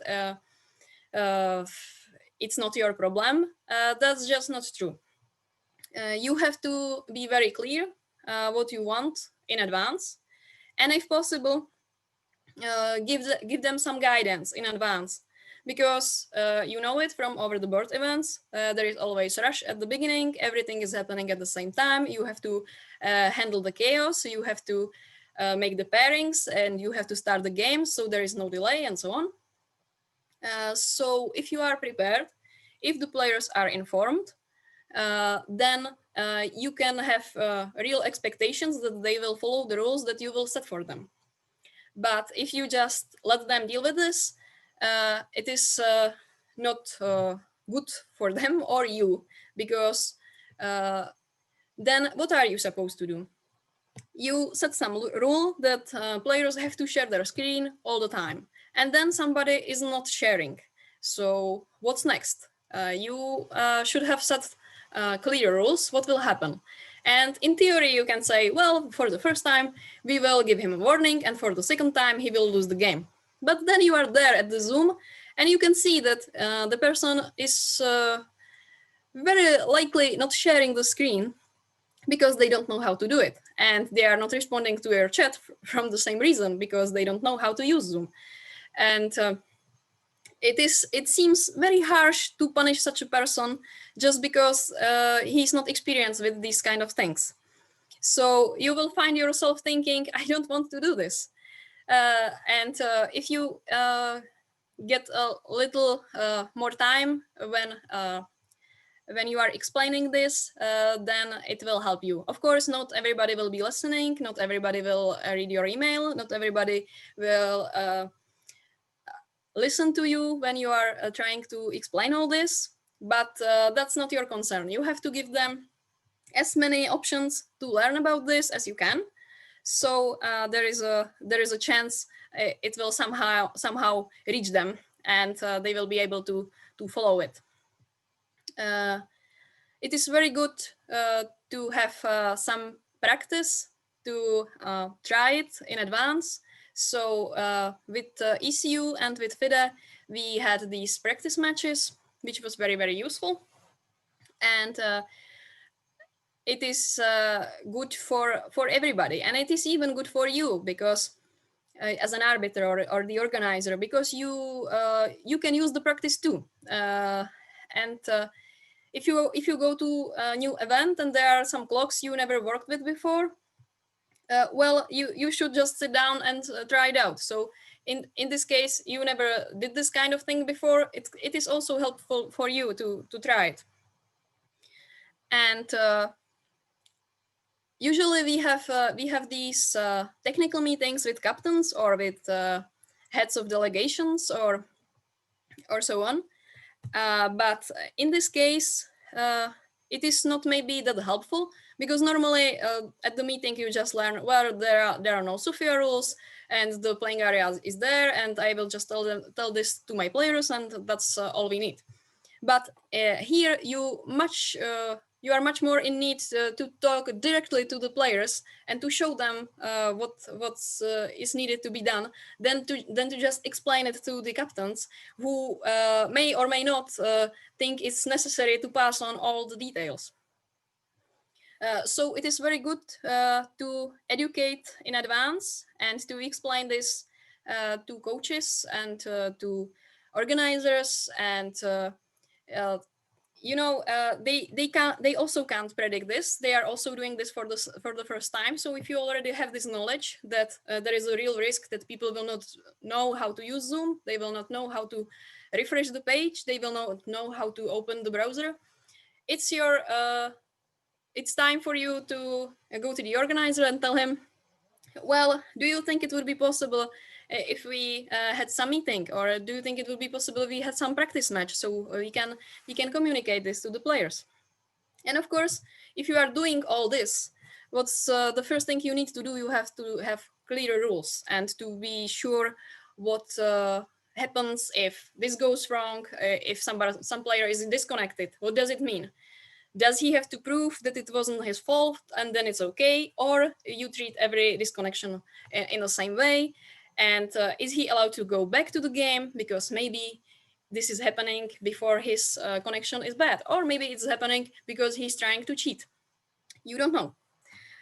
And so you need to come up with some compromise and say it clearly in advance. Say it clearly what happens if you are not sharing the screen. But keep in mind that it needs to be realistic and it needs to be practical. So it is not easy. And I would also advise to have appeals committee the same way as over the board, because you are not calling for trouble with this. It's just an insurance, and you need to have insurance. It just helps when there is some problem, that you have people, you have a procedure in place that is going to deal with all this. What I also want to mention is that you need to have some way of communication with your colleagues, not just the players. And maybe with captains, or maybe somebody else. So don't be scared to use all the technology that is available for us.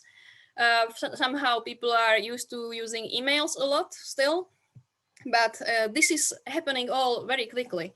And we had great results when we were using WhatsApp, for example, and other things like Messenger or Slack or even Google Sheets. Google Sheets can be a very smart way of communicating. When I was an arbiter at the online Olympiad, it was an event which was stretched over 6 weeks. So it was evolving as we went. And at the beginning, we were not completely sure how we will be doing things. But the chief arbiter, Alex Holovchek, who, in my opinion, did a fantastic job organizing all this and communicating the rules and everything, came up with this idea to use Google Sheets together with the Chess.com platform that we were using. And what we did was basically at the end, we copied the pairings into the Google Sheets, and then we were trying to collect feedback from Zoom arbiters who were doing all the screen sharing checks and cameras checks and so on.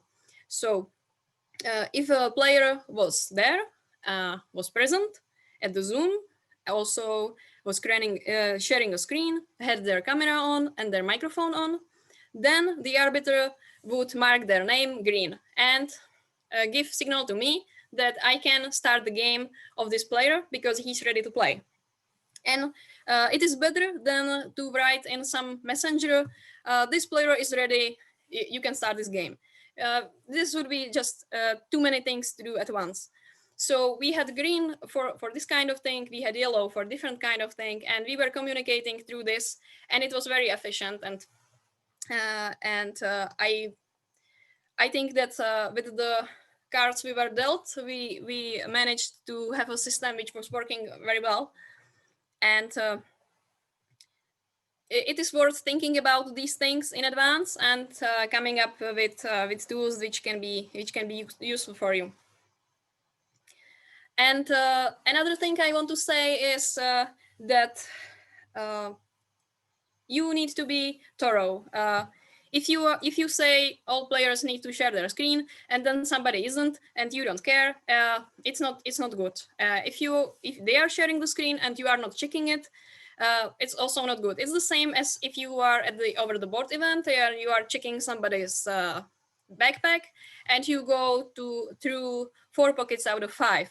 Well, since you are already doing it, do it as you mean it, because otherwise there is no point. Of course, it will be hidden in the last pocket. It is not pleasant and it is not easy on you because the arbiters are supposed to know all the laws, are supposed to know how to behave, how to act very quickly and decisively.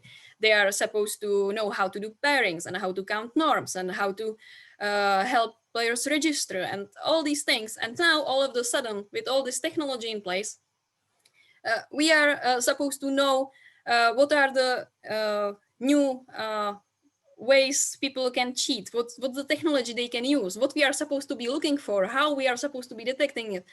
And there is lots of ethics involved. The checking itself, it's just very unpleasant, and you need to be discreet and polite. And it is not easy for you. You would rather not be doing it, but you have to think about the player. And even if he is angry, of course, be nice and just take it because you are there to do this. But in the same time, be thorough. Because otherwise this just doesn't make any sense. And yes, players are usually annoyed by all this, but it did happen to me over the board that this grandmaster, one grandmaster told me, "This is wonderful that we are doing it like this, because usually the measures are there just so it looks like they're there, but in fact they are not doing these checks properly, and that it's nice to see that everything is working well." So even at this, just do your job and cover all the things that you set for yourself, and it will help. Then there is a question: what should be done about the penalties? That is also something that needs to be stated before. What will happen? And if there is some banning policy in place, some platforms are very strict with banning players, so they need to know about this. Some other platforms would prefer to talk to the players and to show some understanding and so on. So you just need to be familiar what's your platform and how they are doing things, and to inform the players, because as normally you are the connection between players and the organizers, here you are also the connection between the platform, the organizers, and the players. And you should be there to protect them, to supervise them, and to help as much as you can, because who else would do that? So at the end, I just want to say that I wrote this paper about cheating over the board. I was attending a program organized by Czech Olympic Committee for all sports officials, and I was representing chess there. And my board told me, you should write something about cheating, because we need you to solve cheating. We have all these cases here and we don't know what to do about it. I was like, yeah, sure, I will solve cheating. So I wrote this paper just to spread the word and to explain the issue, and maybe find some recommendations for our organizers in the Czech Republic.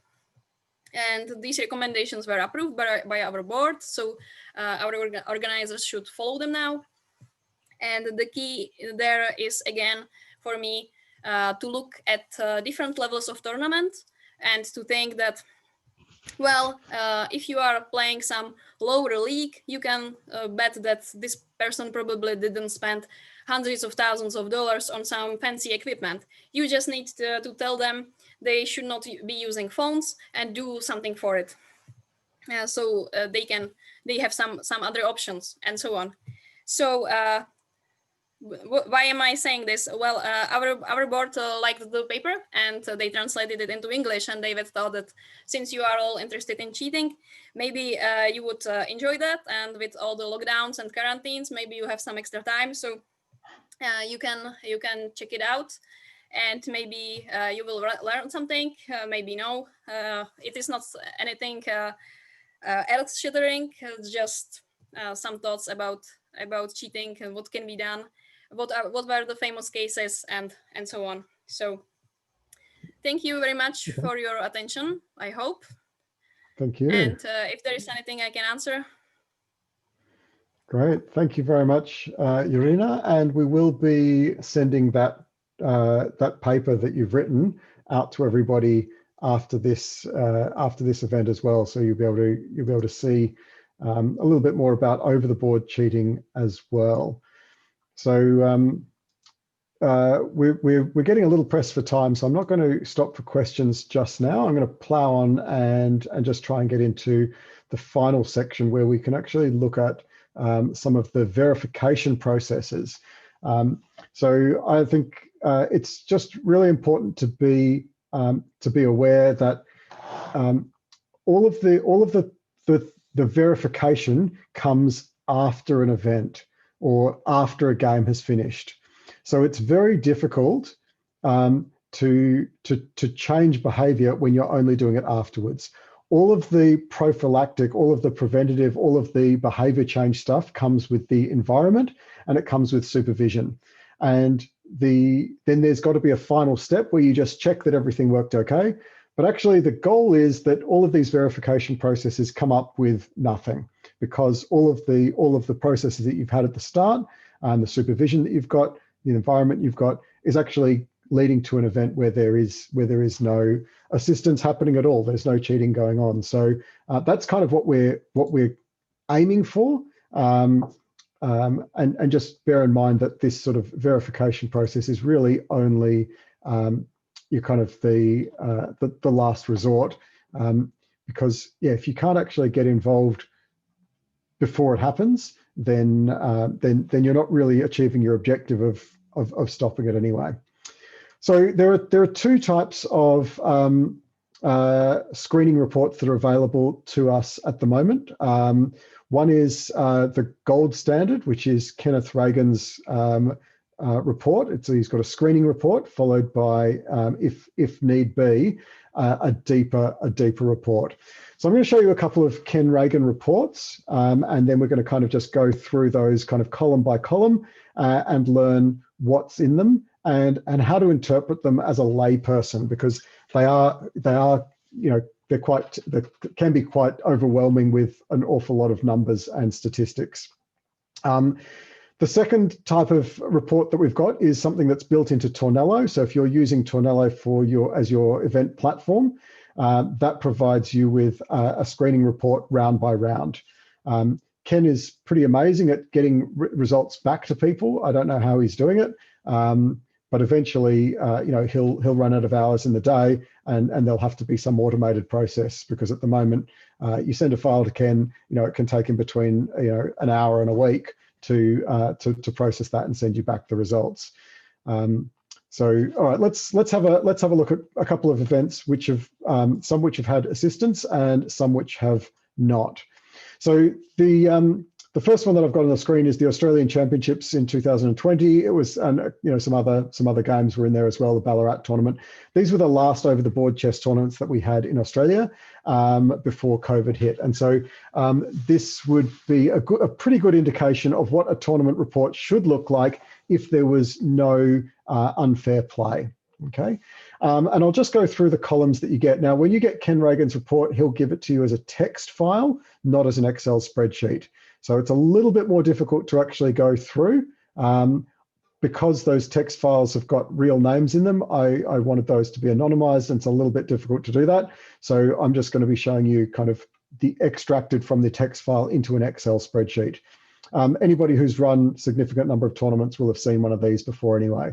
So you've got your player's name, the rating, the score that they've scored in the tournament, the difference between their and their opponent's ratings on average, and then this is the first column that is really of interest to us.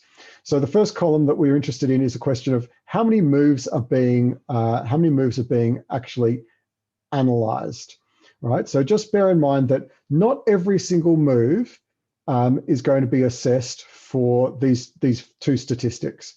All right, not every single move is assessed. Some moves are irrelevant, and so for a statistical analysis purpose, there's not even any point looking at them. Like if you play E4, are you cheating or not cheating? Who knows? It's completely irrelevant because people play E4 all the time. So all of this analysis that happens is correlation analysis between the moves that were played and the moves that we would expect a person of that ability level to play. Okay, so this is what all of this analysis is doing. There are some platforms that may use additional tools like clock times to see if there's a sort of a rhythm by copying computer moves. There are some platforms that use sort of spyware inside your computer to see if there are other processes running, and whether your CPU is being used at a certain point, which would indicate that a computer engine is running. So there are other things that some platforms can do. I'm just showing you what is kind of generally available to the public. I think it's critically important that we don't rely on the platform to be the entity that makes the decision, because when you divest responsibility, you lose all power. Okay, so when you say, "Oh, look, it's nothing I can do," you got banned by the platform. You're telling the players that you really have no power, and you're lowering your sense of authority in the eyes of the players, which is going to breed more mistrust, because they're like, "Well, we don't trust you because you can't do anything about it." So I think it's really important that the arbiters in the event have the information and then make a judgment on that information. In the same way that in the real world, nobody gets thrown in prison completely on an automated process.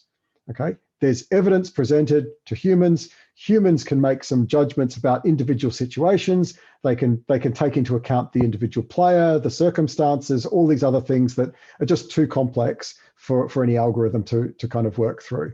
So what we're showing here is just statistical analysis. I would say that this is really useful, to flag people, to warn for other things, to be used in conjunction with physical evidence and with observational, evidence. And in some low-level cases, absolutely, it can just be used as a determining factor. You can just say, "Oh, that's it. We know, kind of beyond reasonable doubt that somebody's had assistance at a certain level." So that's kind of the qualifiers for what this is. Kenneth Reagan's first screening report that you'll get is a very, he will tell you that he doesn't want people to rely on that to make decisions. It's only an indicator of who you should look at next. And up to kind of international master level, it kind of, so sub 2000 rating, I think it's pretty easy to tell when somebody is getting assistance. Under 2000 rating, pretty easy. Between 2000 and 2400, it gets gradually more and more difficult. And over 2400 rating, it's almost impossible to make a decision based solely on the evidence of statistics. I wouldn't be suggesting that anybody makes a decision about, Petrosian's case just based on statistics alone. It is too hard. It's too fine grained. So absolutely make a decision on somebody at a low level, but at a high level, it's very, very hard. So let's kind of go through the columns. So the first one is moves matched. Now, this tells you 294 out of 486. So what this first statistic tells you is the number of times that the move that was played by the player precisely matches the best move that the computer, in this case, this was Stockfish 11, would have chosen in that same situation. Okay, so this is just a very crude match of moves. Like, did you pick the same move that the computer made? All right, Stockfish as a benchmark, Stockfish will match Stockfish's moves 75% of the time. Right, so there is no 100% move match. It doesn't exist. Right, the algorithm within Stockfish has some random aspects to it. And it will give you a different output every single time. That's why you can't play the same move against the computer and expect the same response every single time.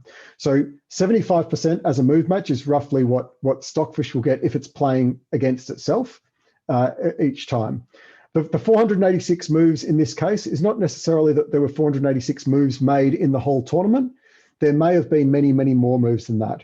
So the first 6 to 8 moves of a game are discounted in this first sort of screening run, because the first 6 to 8 moves of the game tend to be opening theory. Even if you're at a very low level, it's just basic openings. So there's no point looking at those moves, because that doesn't give you any insight into whether there's any assistance being used.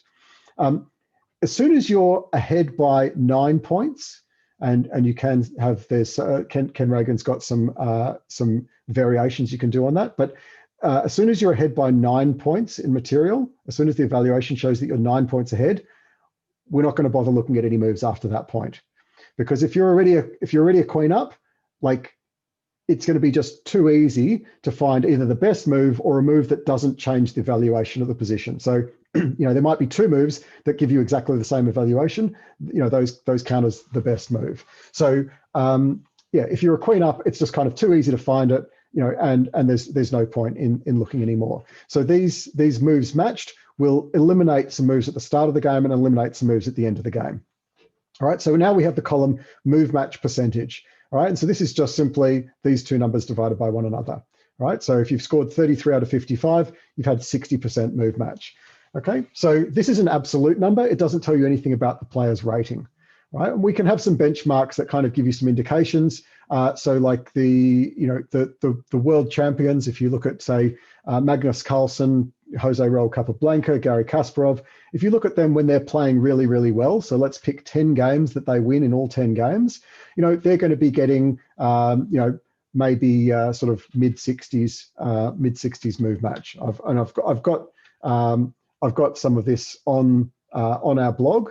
I can point you in that direction, and you can actually see what some of those benchmarks are, and they're on our help website as well.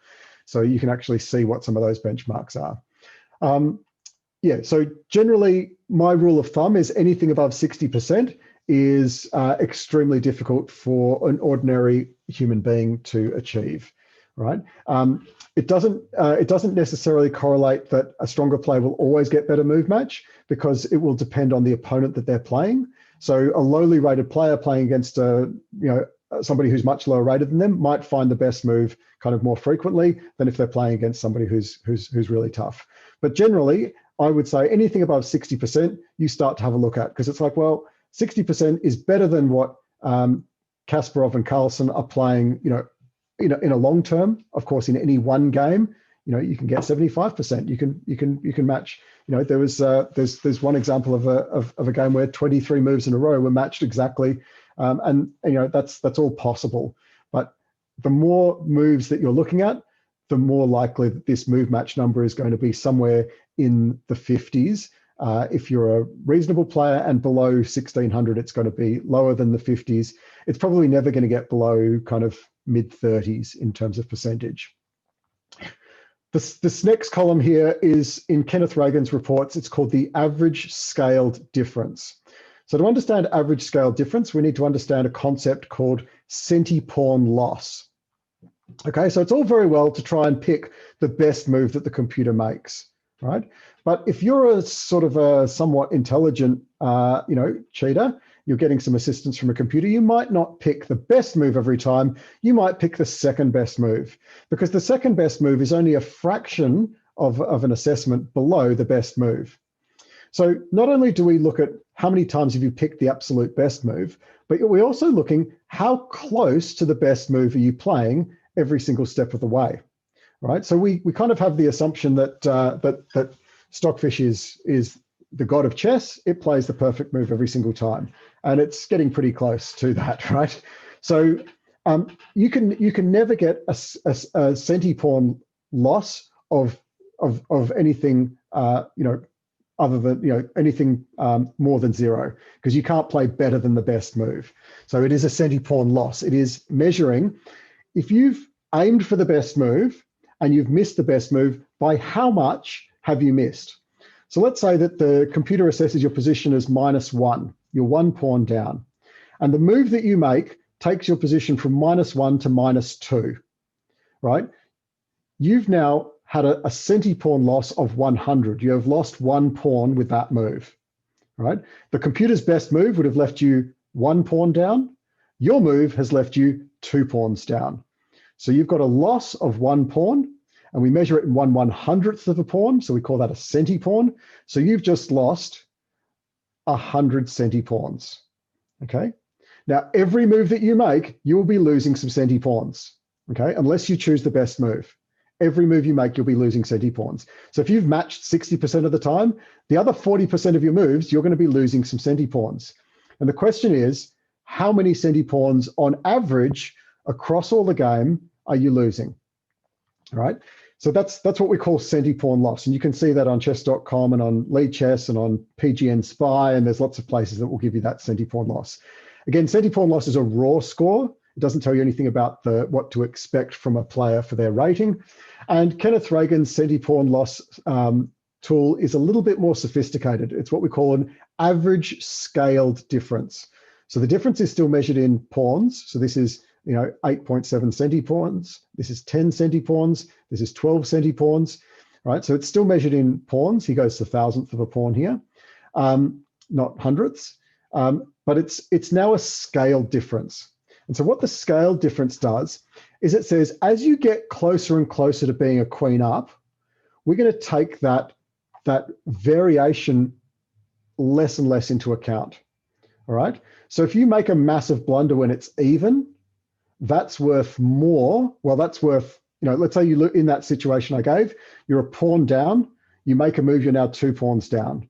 All right. That will give you a centipawn loss of a little bit less than 100. If you were on an equal score and you made that move, it will give you a centipawn loss of 100. But if you're a pawn down and you make that same 1 pawn blunder, it'll give you a centipawn loss of less than 100. By the time you're 8 pawns up and you make that 1 pawn blunder, it's only going to give you a very small number of centipawn loss points. All right, so it's a scale difference. As you get into a more uneven position, it will give you less impact from the either perfect move or bad move that you play. All right, so this is a scale difference. Again, for human beings playing chess, I'm talking about sub-international master level, 2,400 and below. I'm looking at this column and I'm saying anything less than 0.1, that is 10 centipawns, is pretty hard to achieve. All right, so anything less than 10 centipawns is a bit tricky to achieve. So I'm keeping an eye on those two numbers. But if you speak to Ken Reagan, he will tell you, please don't look at those numbers, only look at this one column here, this ROI, this raw outlier index. That's the only number he wants you to look at. It's the only number that is relevant. The other ones you can get, and I'll show you a report where you can see things in these columns which are all over the place. And then Ken's got some magic, which goes into calculating what this ROI is. And this ROI is basically it's a percentile system. It's a quartile system, but it's not necessarily quartile. It's obviously a much broader range. So it will tell you that for this player's rating, this type of result with these moves, or there's a bit more sophistication, but it's essentially kind of move, match, and scale difference. These moves would be expected by a player with this rating would give you an ROI of 50. That is average. That's absolutely average. As you go up from 50, you're getting to be in a situation where you're playing better than what the average performance for someone of your rating would be. Okay, so as you're moving up the scale from 50. So if you look at a tournament overall, you would normally expect to see a range from, so I'll show you, I'll actually open this file and show you the full Excel sheet. And so you'll see the range will take you from 63 as the highest, all the way down to just below 40 as the lowest. Now, remember that this is a kind of a decile quartile system based on tens and hundreds of thousands of games that are in Ken's database, right? So, how many people in Ken's database perform at this level? And so therefore, what percentile are you in? All right, so he's now in that 63 percentile. So you're getting right up towards, you're becoming an outlier. But it's like a 1 or 2 sigma variation, which means that it's it's like one in to get within with a score of 55, for example, you're going to have 1 in 40 players is going to be scoring a 55. So a 55 is not a very uncommon occurrence. So this doesn't tell you much, right? By the time you're getting to 60, 60 is still going, well, if you had some physical evidence that you were looking at, then you could consider that maybe something's going on, but you're probably only at a 1 in a few hundred. So, in a tournament with, like in this example here with the Australian Championships, we have 103 players. We would absolutely expect to see at least one result with a score above 60. And also the correlation is 1 below 40. So we've got a 35 and we've got a 63. And this tells us that this is a perfectly normal tournament. The distribution is absolutely fine. You know, we've got one player out of 100, you know, above 60. We've got one out of 100 below 40. It's spread out really nicely. There's really nothing to be concerned about. So even though this player here has got a 67% move match, no big deal. Like, firstly, there's not a lot of moves there. It's only 46 moves, so that's you know, not many moves is you know, your fluctuations are going to be quite wild. It's a 2200, 2300 rated player, so it's pretty strong. We look at the top player in the tournament. We see that, yeah, there was a lot of moves made. There's a pretty high move match. There's a pretty low score, and there's a 63 in the ROI. So as a human being arbiter, you'll also look at that and say, well, okay, what else do we know about this player? And we know that this player, not only is he 2265, but he's beating IMs, he's improving rapidly. It's like, well, this is completely normal that this person is playing above and beyond what his rating might indicate. You know, he's you know, coming close to you know, IM norms and things like that. Well, obviously he's going to be able to perform at, you know, 24, 25, 2600 on occasions. So you would look at this and you would say, yeah, this is a completely normal example of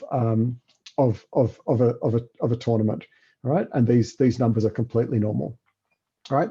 Then it shows you the opponent's details, and sometimes that can be helpful because, you know, it tends to be that you and your opponent are probably going to be kind of around about the same level. If you're, you know, playing in a Swiss tournament, or if you're playing in a closed tournament, for example, you know, you should kind of see that you're somewhat similar to your opponent's scores. So, you know, the opponents have got a 55, 56% move match. That's pretty high. They've got a pretty low centipawn scale difference of 0.1. So you're kind of going, look, there is nothing suspicious here at all about this, okay?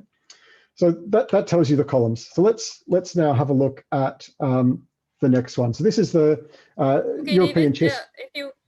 if you can glance at the chat, there are some two questions. If you can clarify, or if you want me to read it. Sure. Let's have a look at the. Actually, can you just tell me those questions, because then I don't have to try and switch. Okay. So, what if someone who is really playing good chess, her average SCD will be naturally high, but most match will not be that high? Okay. So your average scale difference.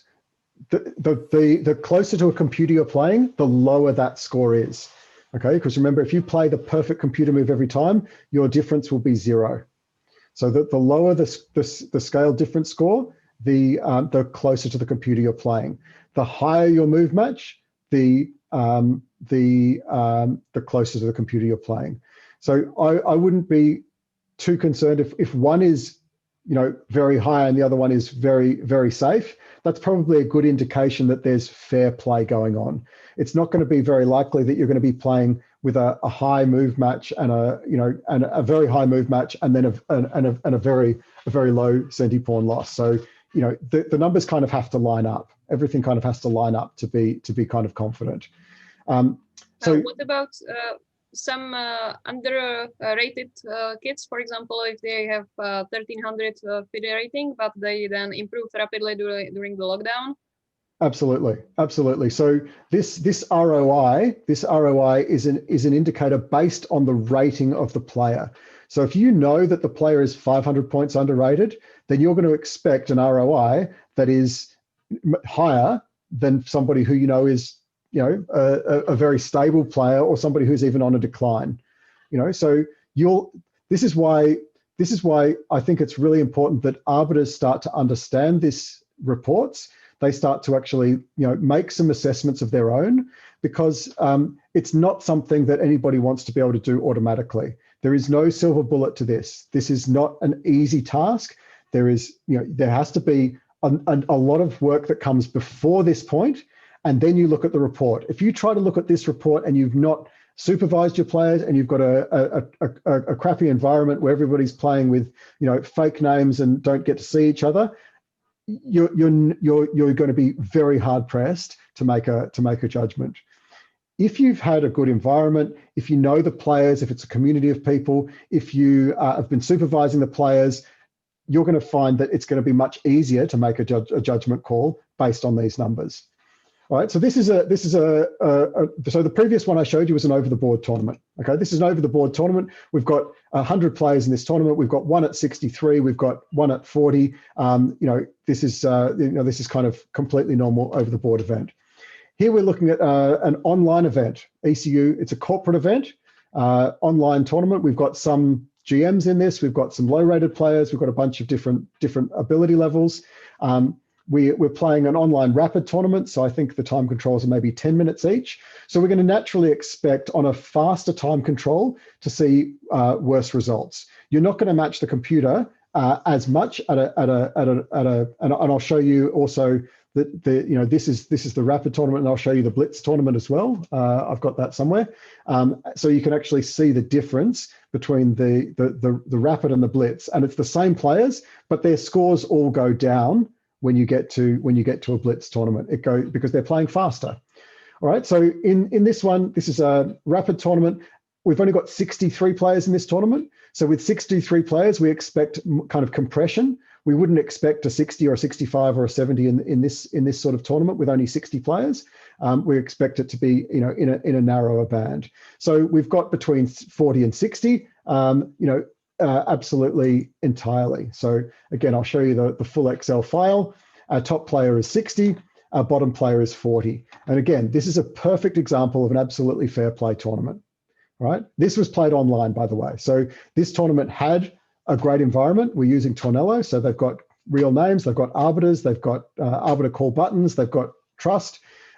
We've got supervision. They all had their screens on. They had, they had the cameras on. So we've got all of the pieces in place. And then this is simply verification. We look at this afterwards to just check ourselves, and we're like, yep, this is perfect. And now we feel really good that everything's fine. So again, have a look here at these move matches and these centipoint, like they're all over the place.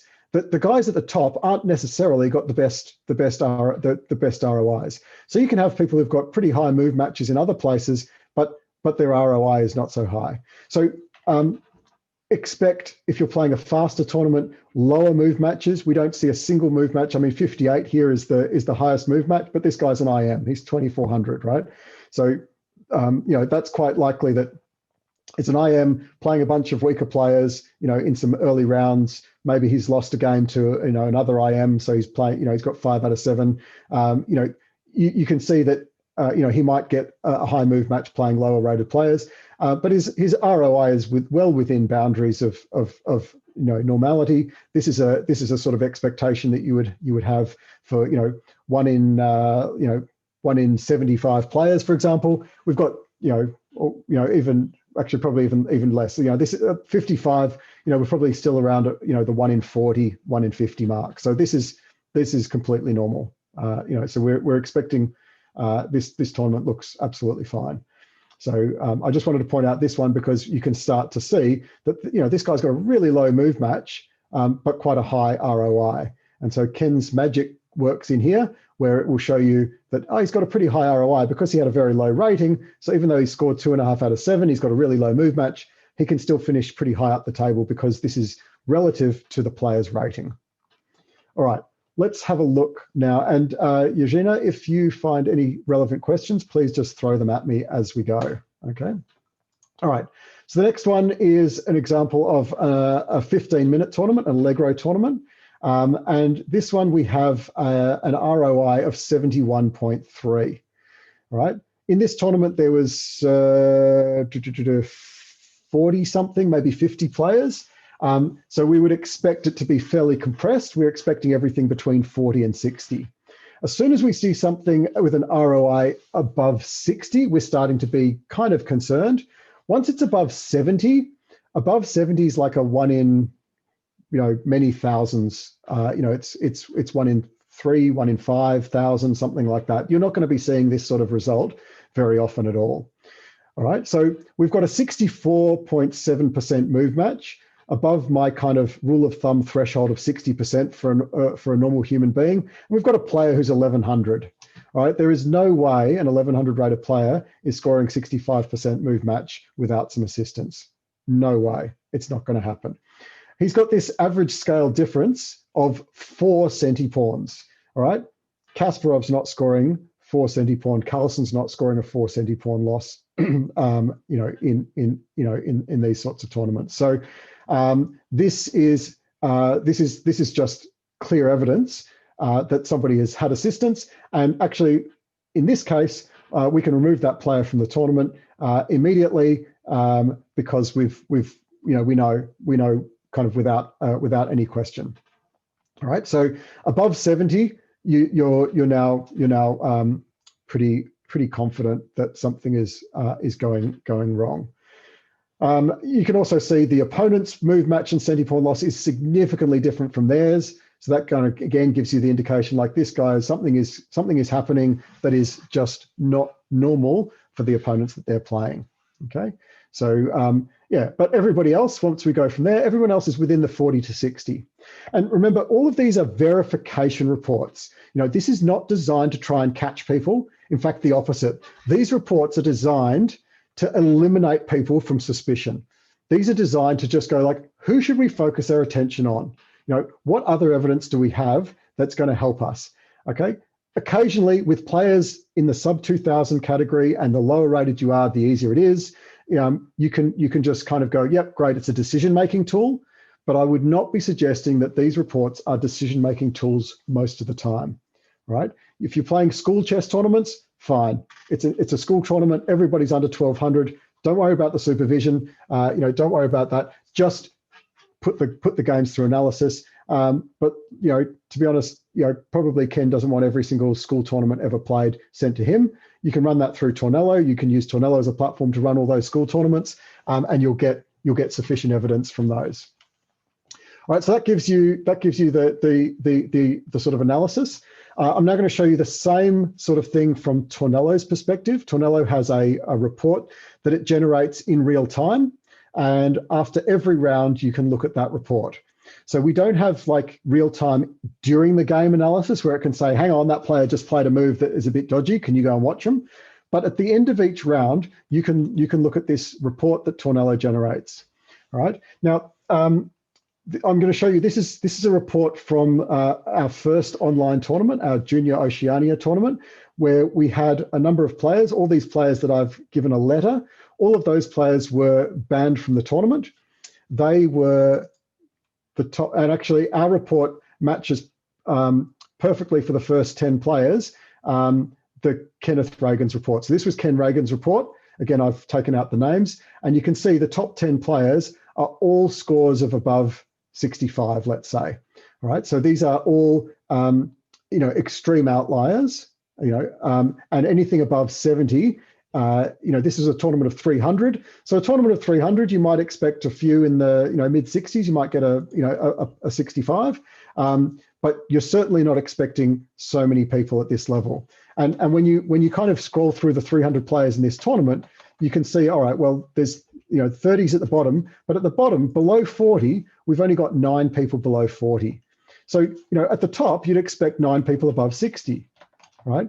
There are 27 above 60, not 9. So there's 3 times as many people who are in that upper outlier region as they are in the lower outlier region. So there is something going on here. We know that some people are definitely getting assistance. This is not a normal behavior of, and when you've got enough data, normal behavior always happens. Like if you roll the dice enough times, you'll always get a bell curve. So we can know that something suspicious is happening here. Anybody above 70, and you can see we've got some move matches that are 70%, which is kind of crazy.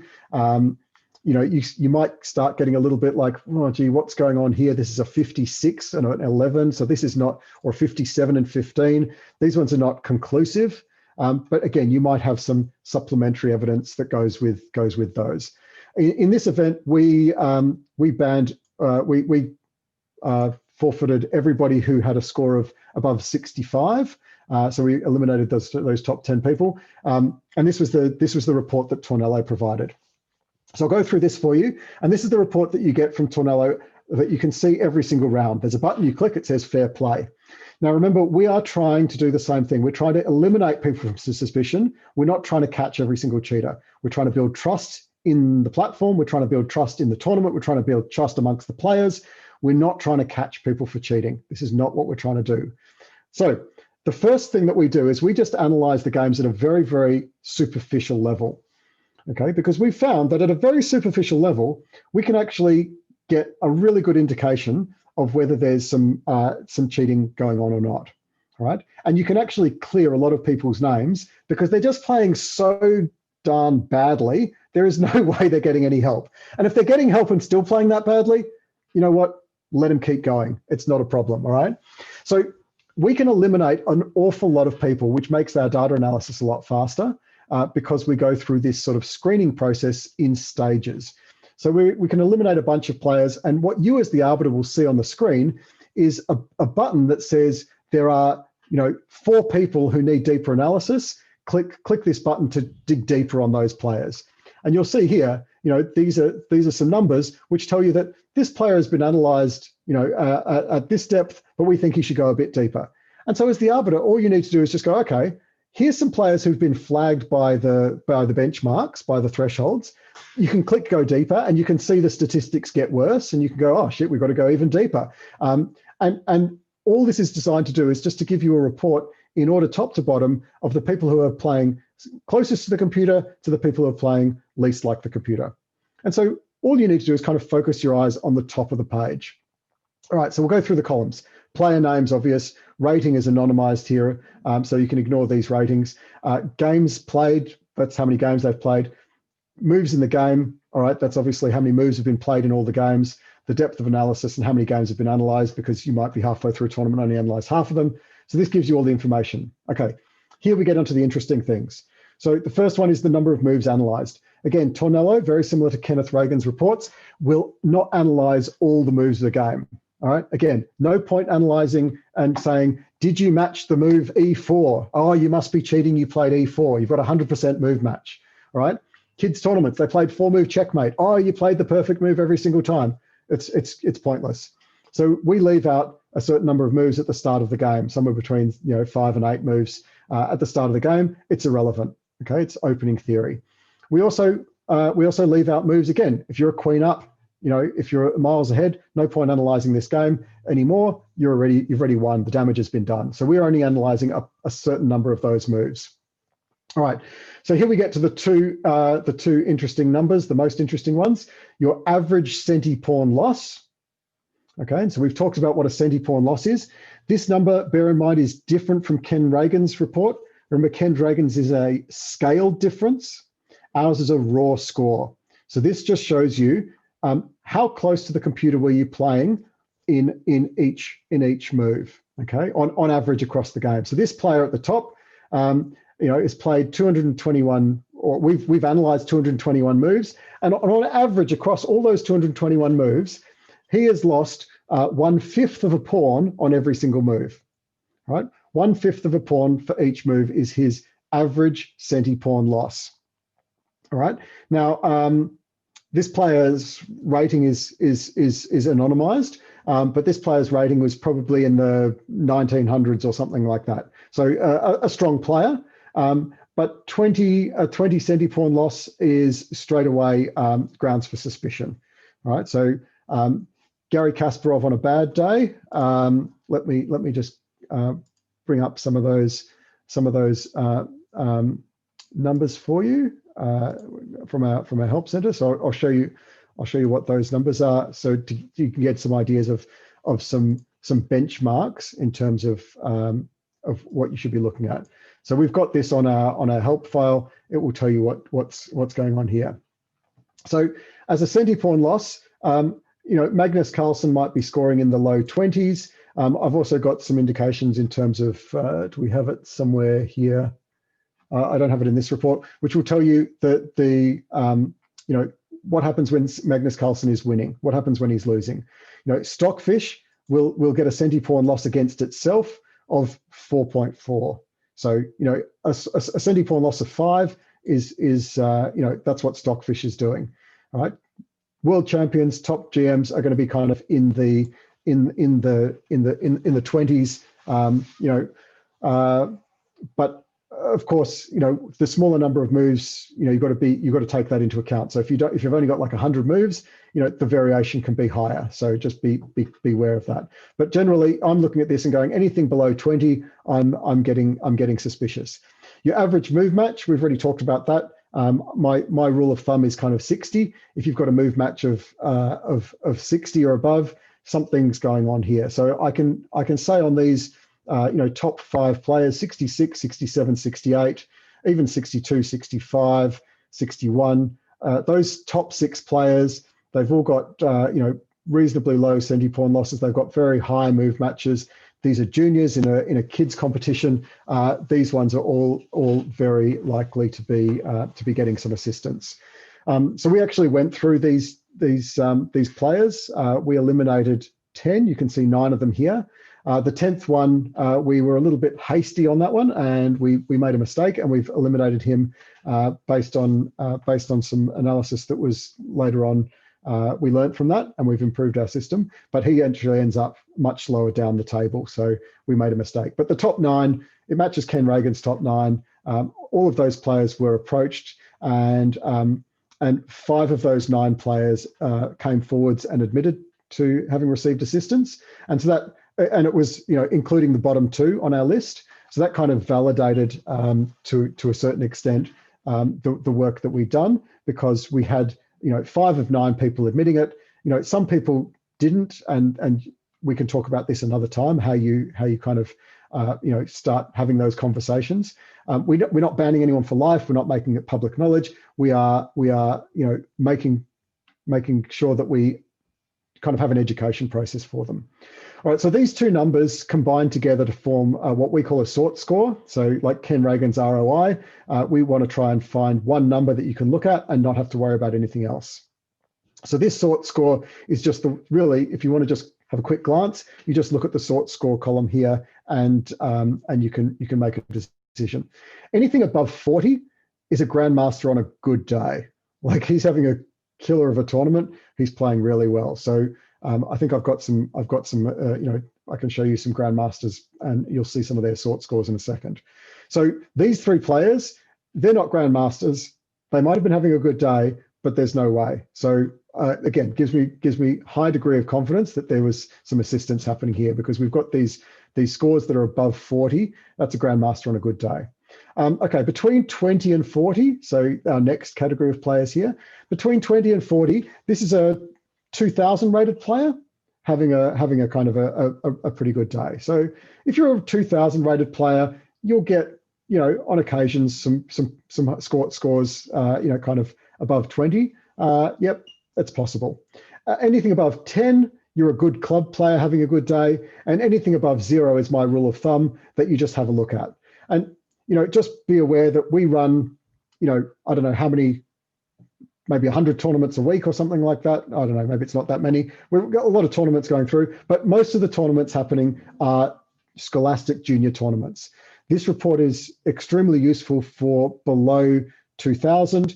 Between 2000 and 2400, it gets progressively harder and harder and harder to make a decision. And above 2400, yeah, I don't know. It's really hard. So I'd be going to Ken Reagan's analysis at above 2400, and even his screening report, the ones that we've shown you before, even that is often not enough at 2400 plus. So it gets harder and harder as you get better and better players. But if you see some obvious things like some kids getting scores of 30 and 40, that's fine. You can use this as a decision-making tool. Rather than use this as a decision-making tool, what I try to do is use this as a real-time warning system. So after 2 games or 3 games, you can see who's at the top of the list, and you can talk to those players and say, hey, Adam, I can see you're playing really well at the moment. Can we put you on camera? Can we watch your screen? Because your statistics are showing that you are playing like out of this world.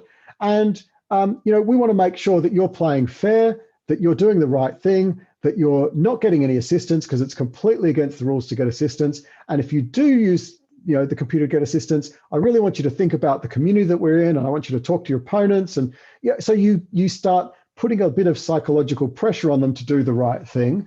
And And we have seen again and again where we intervene early, after 2 rounds, after 3 rounds, after 4 rounds, that their behavior improves.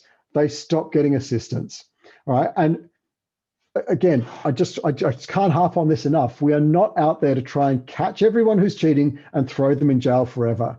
We just want fair tournaments. We want people to enjoy themselves in the tournaments. So if somebody gets a bit of help in the first 3 games and you tell them, hey, stop it, and they go, all right, I will, and they don't get any assistance for the rest of the tournament, that is a massive, massive victory, right? It's a massive victory because they're not going to get assistance next time. So all we need to do is just eliminate the top 1 or 2. In this case, sadly, there was 300 players in the tournament. We had to eliminate the top 9. You know, I wish we'd had this report before. This didn't exist when we were running this tournament. So we weren't able to do that. But I would have been like, it's a junior tournament. I'm going to talk to everybody who's above 0, and I'm going to have, and we would have prevented it. There would have been 1 person instead of 9 who was getting assistance. All right, let's have a look at that same corporate event that we saw before. This is a corporate rapid tournament. Look at the ratings here, 23, 24, 2,500. We've got some really good players in this tournament, but it is a rapid tournament. Remember, it's 10 minutes plus 2 seconds a move, or 10 plus 3 or something. So it's not blitz, but it's pretty fast. And we can now see the sort scores. There's one that's, above 10, but it's not above 20. Remember, above 20 is like a 2,000 plus rated player on a good day, right? None of these 2,400, 2,300 rated players, like a bunch of people who are very close to IM, none of them are getting sort scores above 20 in a rapid tournament. Okay, in a long play tournament, it's going to be very different, right? They're going to get higher scores. But here, again, we can look at everybody who's above 0, even for 2,000 plus rated players, and I can just look at people who are above 0 and go, well, great, there's only going to be 6 or 8 or 9 of them, and let's just keep a closer eye on them in our supervision. So this is a tool that you use along the way to help you with your supervision of players, because like as Irina said, you might have 50 players that you've got to try and supervise. You can't watch 50 screens at the same time. You can't look at 50 cameras, but you can look at 2 or 1. It's like, this dude, he's 10 points in his sort score ahead of everybody else. So let's just watch this 1 camera. And I did that. I was in this tournament, and I sat down and I watched that 1 camera, and I'm watching this player, and he's 23, 2,400. So he's a bloody good player. But I'm watching him, and his eyes are focused on the screen the whole time, and his hands are in the right place, and I can see his screen share, and like it's absolutely perfectly fine. All right. So it's a fantastic way to tell me who should I be watching, what should I be doing to supervise, because at the end of the day, we just want to eliminate people. And I watch him for a couple of games. I go, great, he's playing fair. I'm going to eliminate him. I'm not going to worry about him anymore. Right. All of these reports it's about who do you not want to look at, not who do you want to look at. All right. So same bunch of players at the Blitz tournament instead of the Rapid tournament. All right. So it's a faster time control now. They're not going to be playing as well. Look at how many people have got a sort score above 0. Only 2. All right. 2 players, again, both of them close to IM strength, and only 2 of them have scored above 0. So we've got this all on the help reports on the website. You can check that out and you can investigate a bit deeper. I really recommend that arbiters get a bit of a sense of, you need a feel for this sort of thing, because you are making a judgment call. You're always making a judgment call. There is nothing. Tornello's not going to tell you this person cheated. Ken Reagan's not going to tell you this person cheated. No one's going to tell you that. You have to make a judgment call. We're going to give you as much information as we can, because we think that you are the smartest person in the room.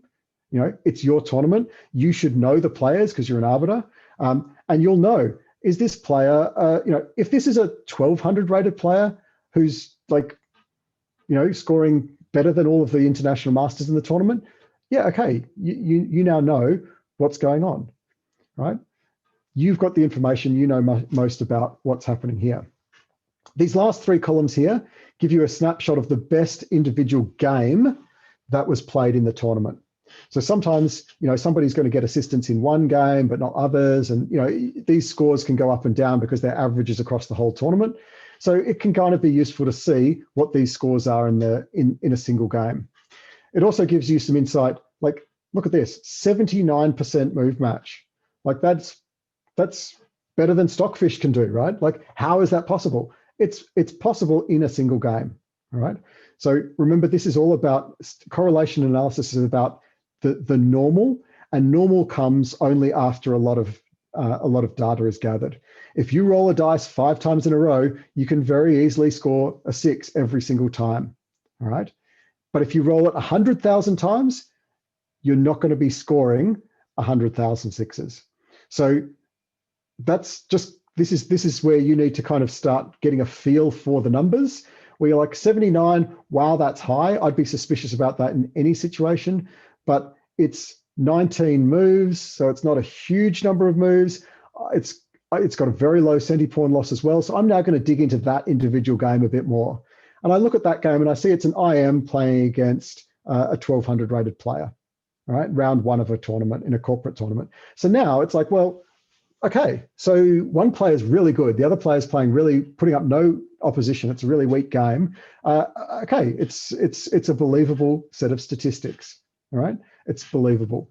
Okay, so you can look at these ones. This one, 71, it's only 7 moves. I'm not even going to bother looking at that because 7 moves is just too small a number of moves. Okay, so you can get a bit of an idea from those sorts of things there in terms of those individual games. Just a quick insight into some things that we're working on. We're working on some visualizations. So this is a visualization of the European Youth Championships. So this will show you a kind of a scatter chart of the scale difference. So this is the centipawn loss here, and this is the move match percentage here. So you can see on this chart all of the players in the tournament. You can see what their ratings are based on the color. And then we've also increased the size of the circles with the ROI. That's Ken Reagan's. This is based on Ken Reagan's report. So the ROI. 100% of these players were fair play because we've got 750 players in the European Youth Championships. So to get, I think it was 1 person that was above 65 is completely normal. And a few people in the 60 to 64. So any circle that's bigger than just a tiny dot is above 60, which is, again, that's like, okay, now we've got to start considering it. And if somebody reported, I saw that person looking at his phone the whole time and they've got a score of 64, then there's some evidence that works together. But none of these players had any reports of anything dodgy going on. These big dots are just people who are playing better than their rating. And in a junior tournament with 750 players, and these are the fastest improving people in the world, you're going to expect a handful of people who are playing better than their rating.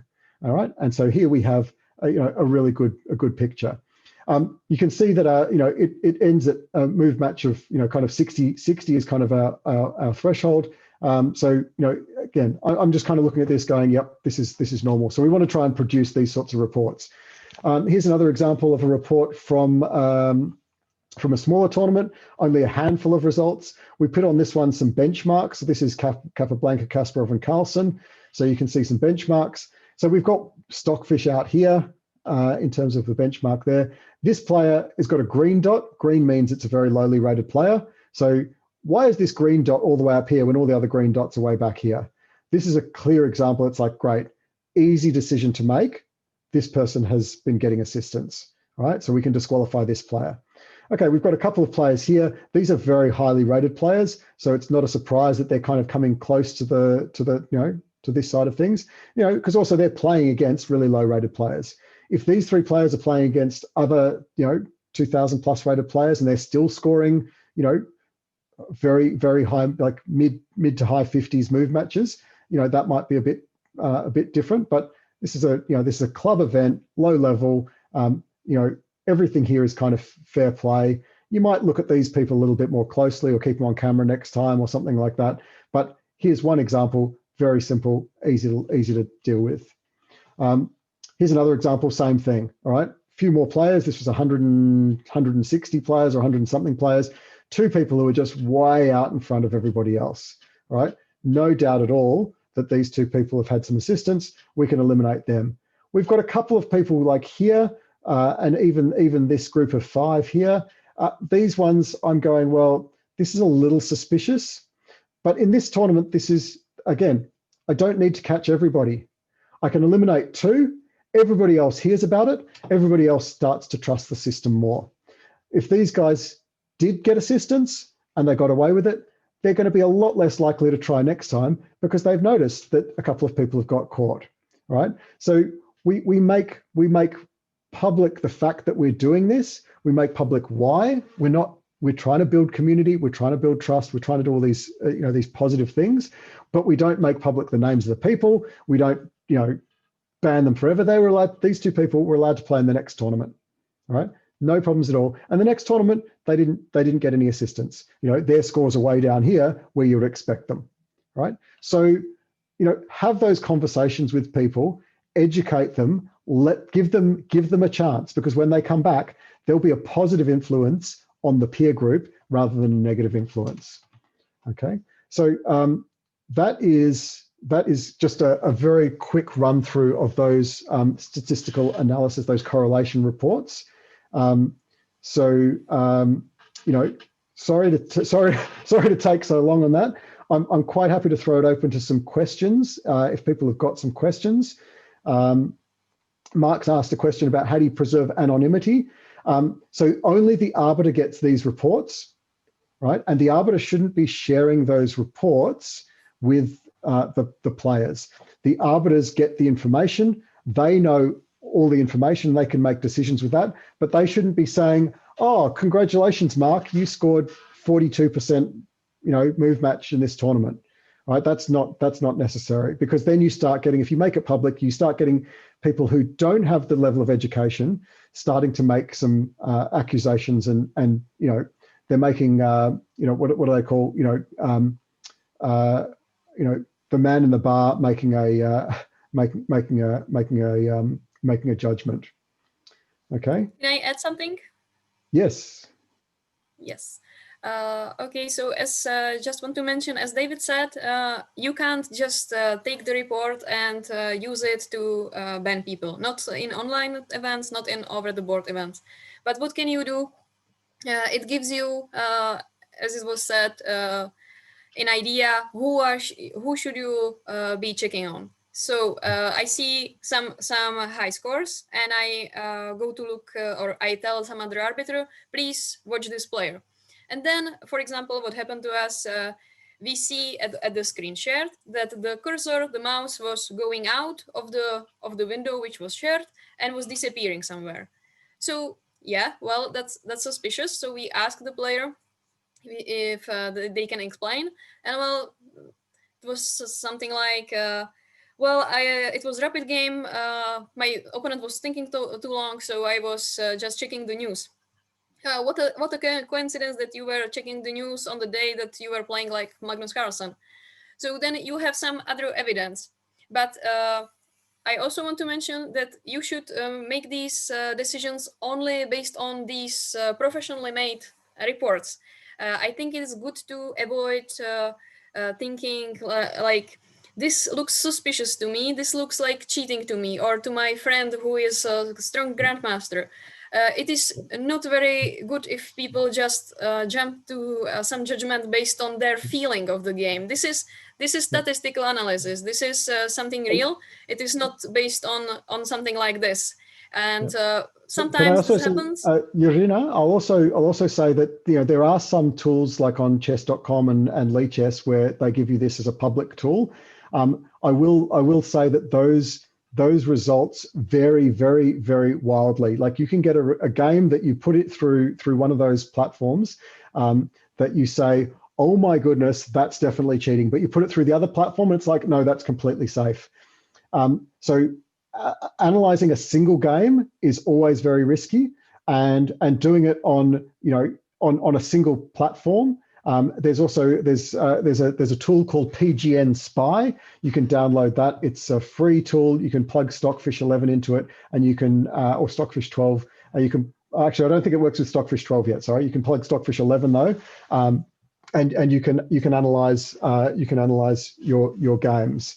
So we don't have any tools for. Okay, so Terry's asking about individual games. And I'm just saying, please be very careful about individual games. It's not enough data to make a good judgment. I'll also just say with what Irina said in terms of don't use it to make a judgment.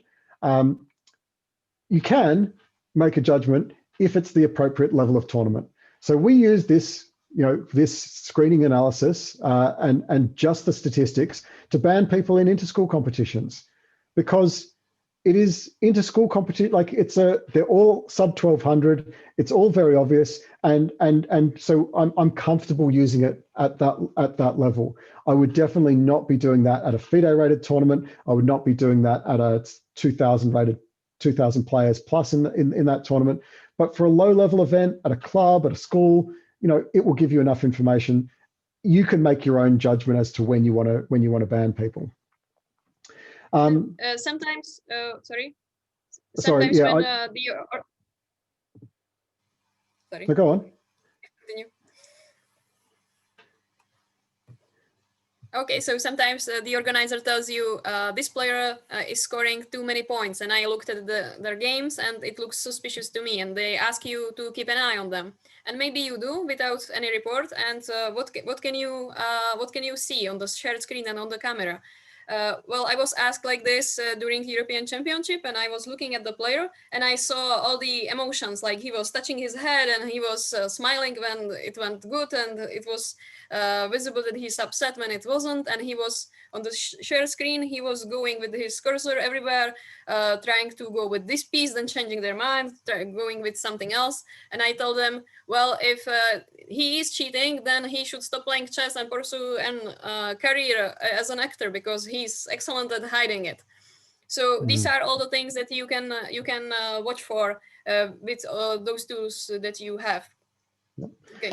All right, so I'll try and answer, Terry, your question here about single games. So the answer is kind of yes and no. Yes, you can dig into an individual game, and I'll show you. Both Tornello and Ken Reagan's reports have got individual game analysis, so you can dig in, and I'll show you both of those. But I'm also going to say that you've asked the question: can people still escape? Will they get away with it? And the answer is yes. Like, just flat out, no criminal justice system in the world is trying to eliminate crime, right? Everything is about building a society that people are comfortable and happy living in, right? If somebody really, really wants to break into your house, they will do that no matter what sort of lock you have on the door. So what we do is we provide deterrence. We provide environments that are conducive to good behavior. But if somebody really wants to do something, there is no way of, and it doesn't matter what that is. It doesn't matter whether that's cheating in chess. It doesn't matter whether that's committing a minor felony or committing even a major crime.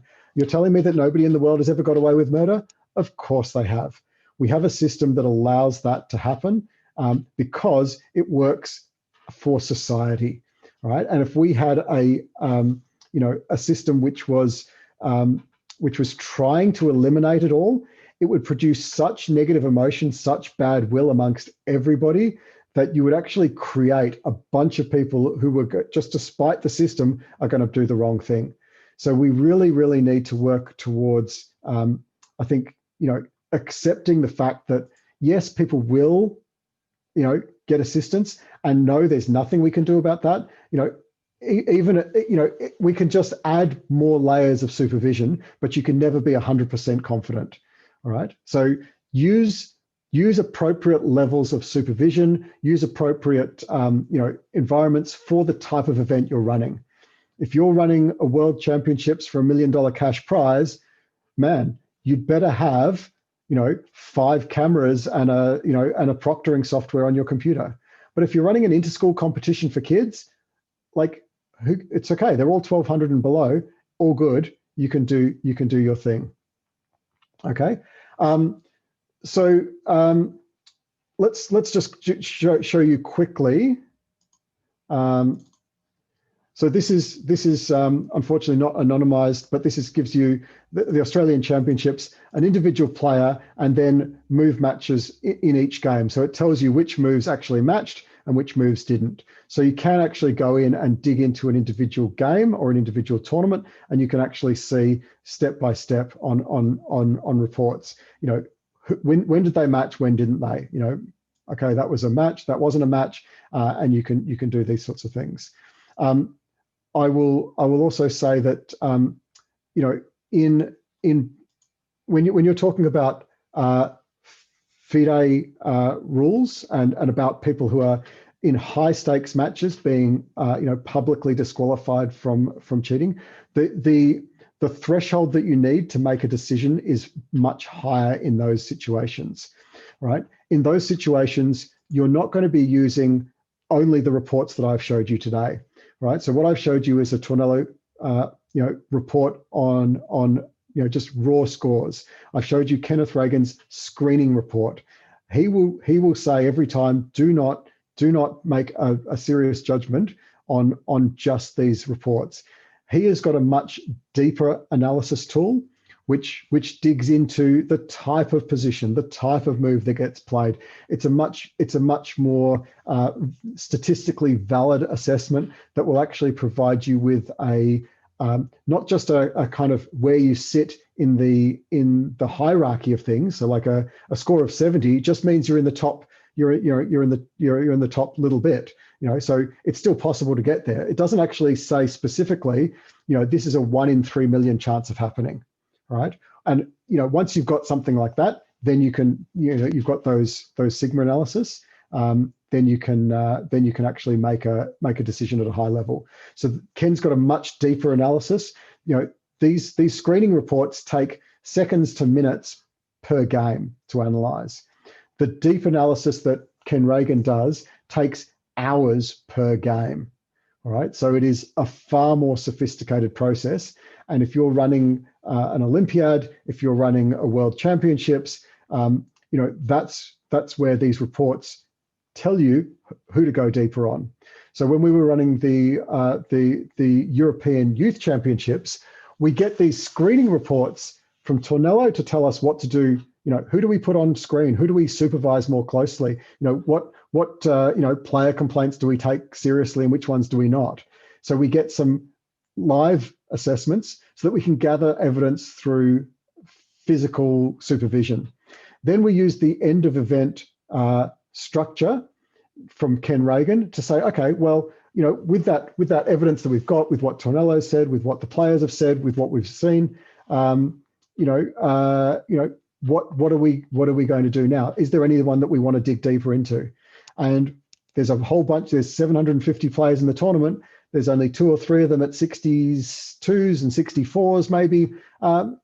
There's no concerns at all. There was no physical evidence. There was no supervised evidence. And when we verified that afterwards, because we might have missed something, when we verify it afterwards, we get confirmation that we've done that we're good. Like everything's cool. We've got 100% fair play, and that's what we're aiming for. All right. So, you know, the screening reports, the statistical analysis part of the puzzle is the last piece in the puzzle that supports everything else. You know, I think a lot of events have tried to use these as the tool. They're like, oh, we can tell if you're cheating or not because of this report. That's not quite true. You know, at a low level, yeah, okay, you can do that at a very low level, all right? But at a higher level, it's definitely not the case. And I would be using this as a piece in the puzzle. And I can go back to the, you know, the first thing that I said, there are three pieces to this puzzle. You know, we need to firstly get our heads straight. What we're trying to do, we're not trying to catch people who are cheating. We're trying to build a community of people who enjoy playing chess together and they have a positive experience. That means they have to trust one another and they have to trust the event. To do that, we have an environment which provides real names. We have an environment which provides a visible authority figure who's able to be, you know, who's able to be visibly supervising the games and to be contactable and easily. We provide repeat interactions with players. We provide empathy. We provide, you know, a bunch of stuff in that kind of, you know, that behavioral psychology perspective to make the environment really good. Then we provide supervision, because just the psychology isn't going to be enough. There needs to be that supervision, because that's going to deter. So the first stage deters 80% of people. The second stage deters another 80% of people. But there's still going to be, you know, that 1% of players who are malicious or deliberate, or that we haven't caught, you know, in the first two stages. And that's where the screening reports come in. That's where this verification comes in, because it's telling you, all right, you might have missed something. So it's a cross-checking mechanism. It's not you know, the one thing to use. So yeah, keep that in mind. Look, everybody, I really appreciate that we have gone, you know, 3 hours. We thought this might only take 2, but it's the first time we've run this. There's obviously, you know, a lot to say on this topic. We're going to do more sessions like this. We're going to dig deeper. You know, anybody who's got more questions, please feel free to, you know, get in touch with us. I will share a link so that anybody who would like to have, you know, a tour of Tornello and see a little bit more about what Tornello can do, you know, as a platform for running online hybrid or over-the-board tournaments, please schedule a meeting with me. This is my calendar link here. You can just schedule that directly anytime that's convenient for you. If it's available on the calendar, it means I'm awake. So don't worry about time zones. Just schedule something on that anytime that suits you. And I'll be more than happy to spend half an hour, 45 minutes with you, just going through, answering any questions that you've got, showing you the platform, or even just talking about some of the stuff that we maybe haven't been able to cover tonight. And we can talk in a little bit more detail about some of these screening reports, and whether that's the stuff that Tornello provides or that's the stuff that Ken Reagan provides. I'm more than happy to have conversations about that at any time in the future. So thank you very much for attending. We really appreciate it. I will send everybody a copy of the recording afterwards, and a copy of the notes that Adam had from today, a copy of slides, you know, a copy of Eugenia's fantastic, you know, thesis on cheating, which covers mostly over the board, and we hope that everybody can run tournaments, can develop communities of players who are enjoying themselves, who trust the system, who trust one another, and fair play in the end will prevail. So thank you, everybody. Feel free. I'll also put my email address directly in the chat.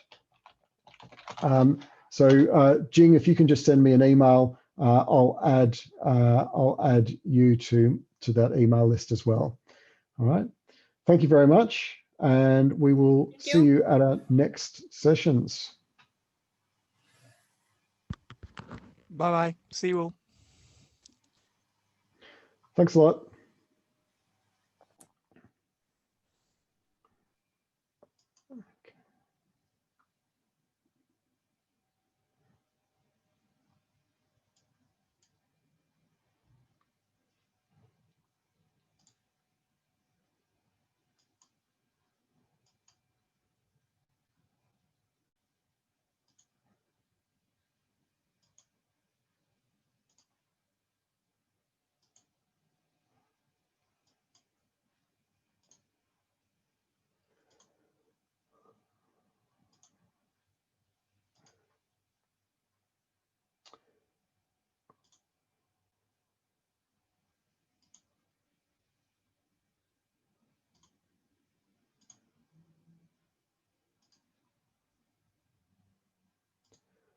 I'm just removing people from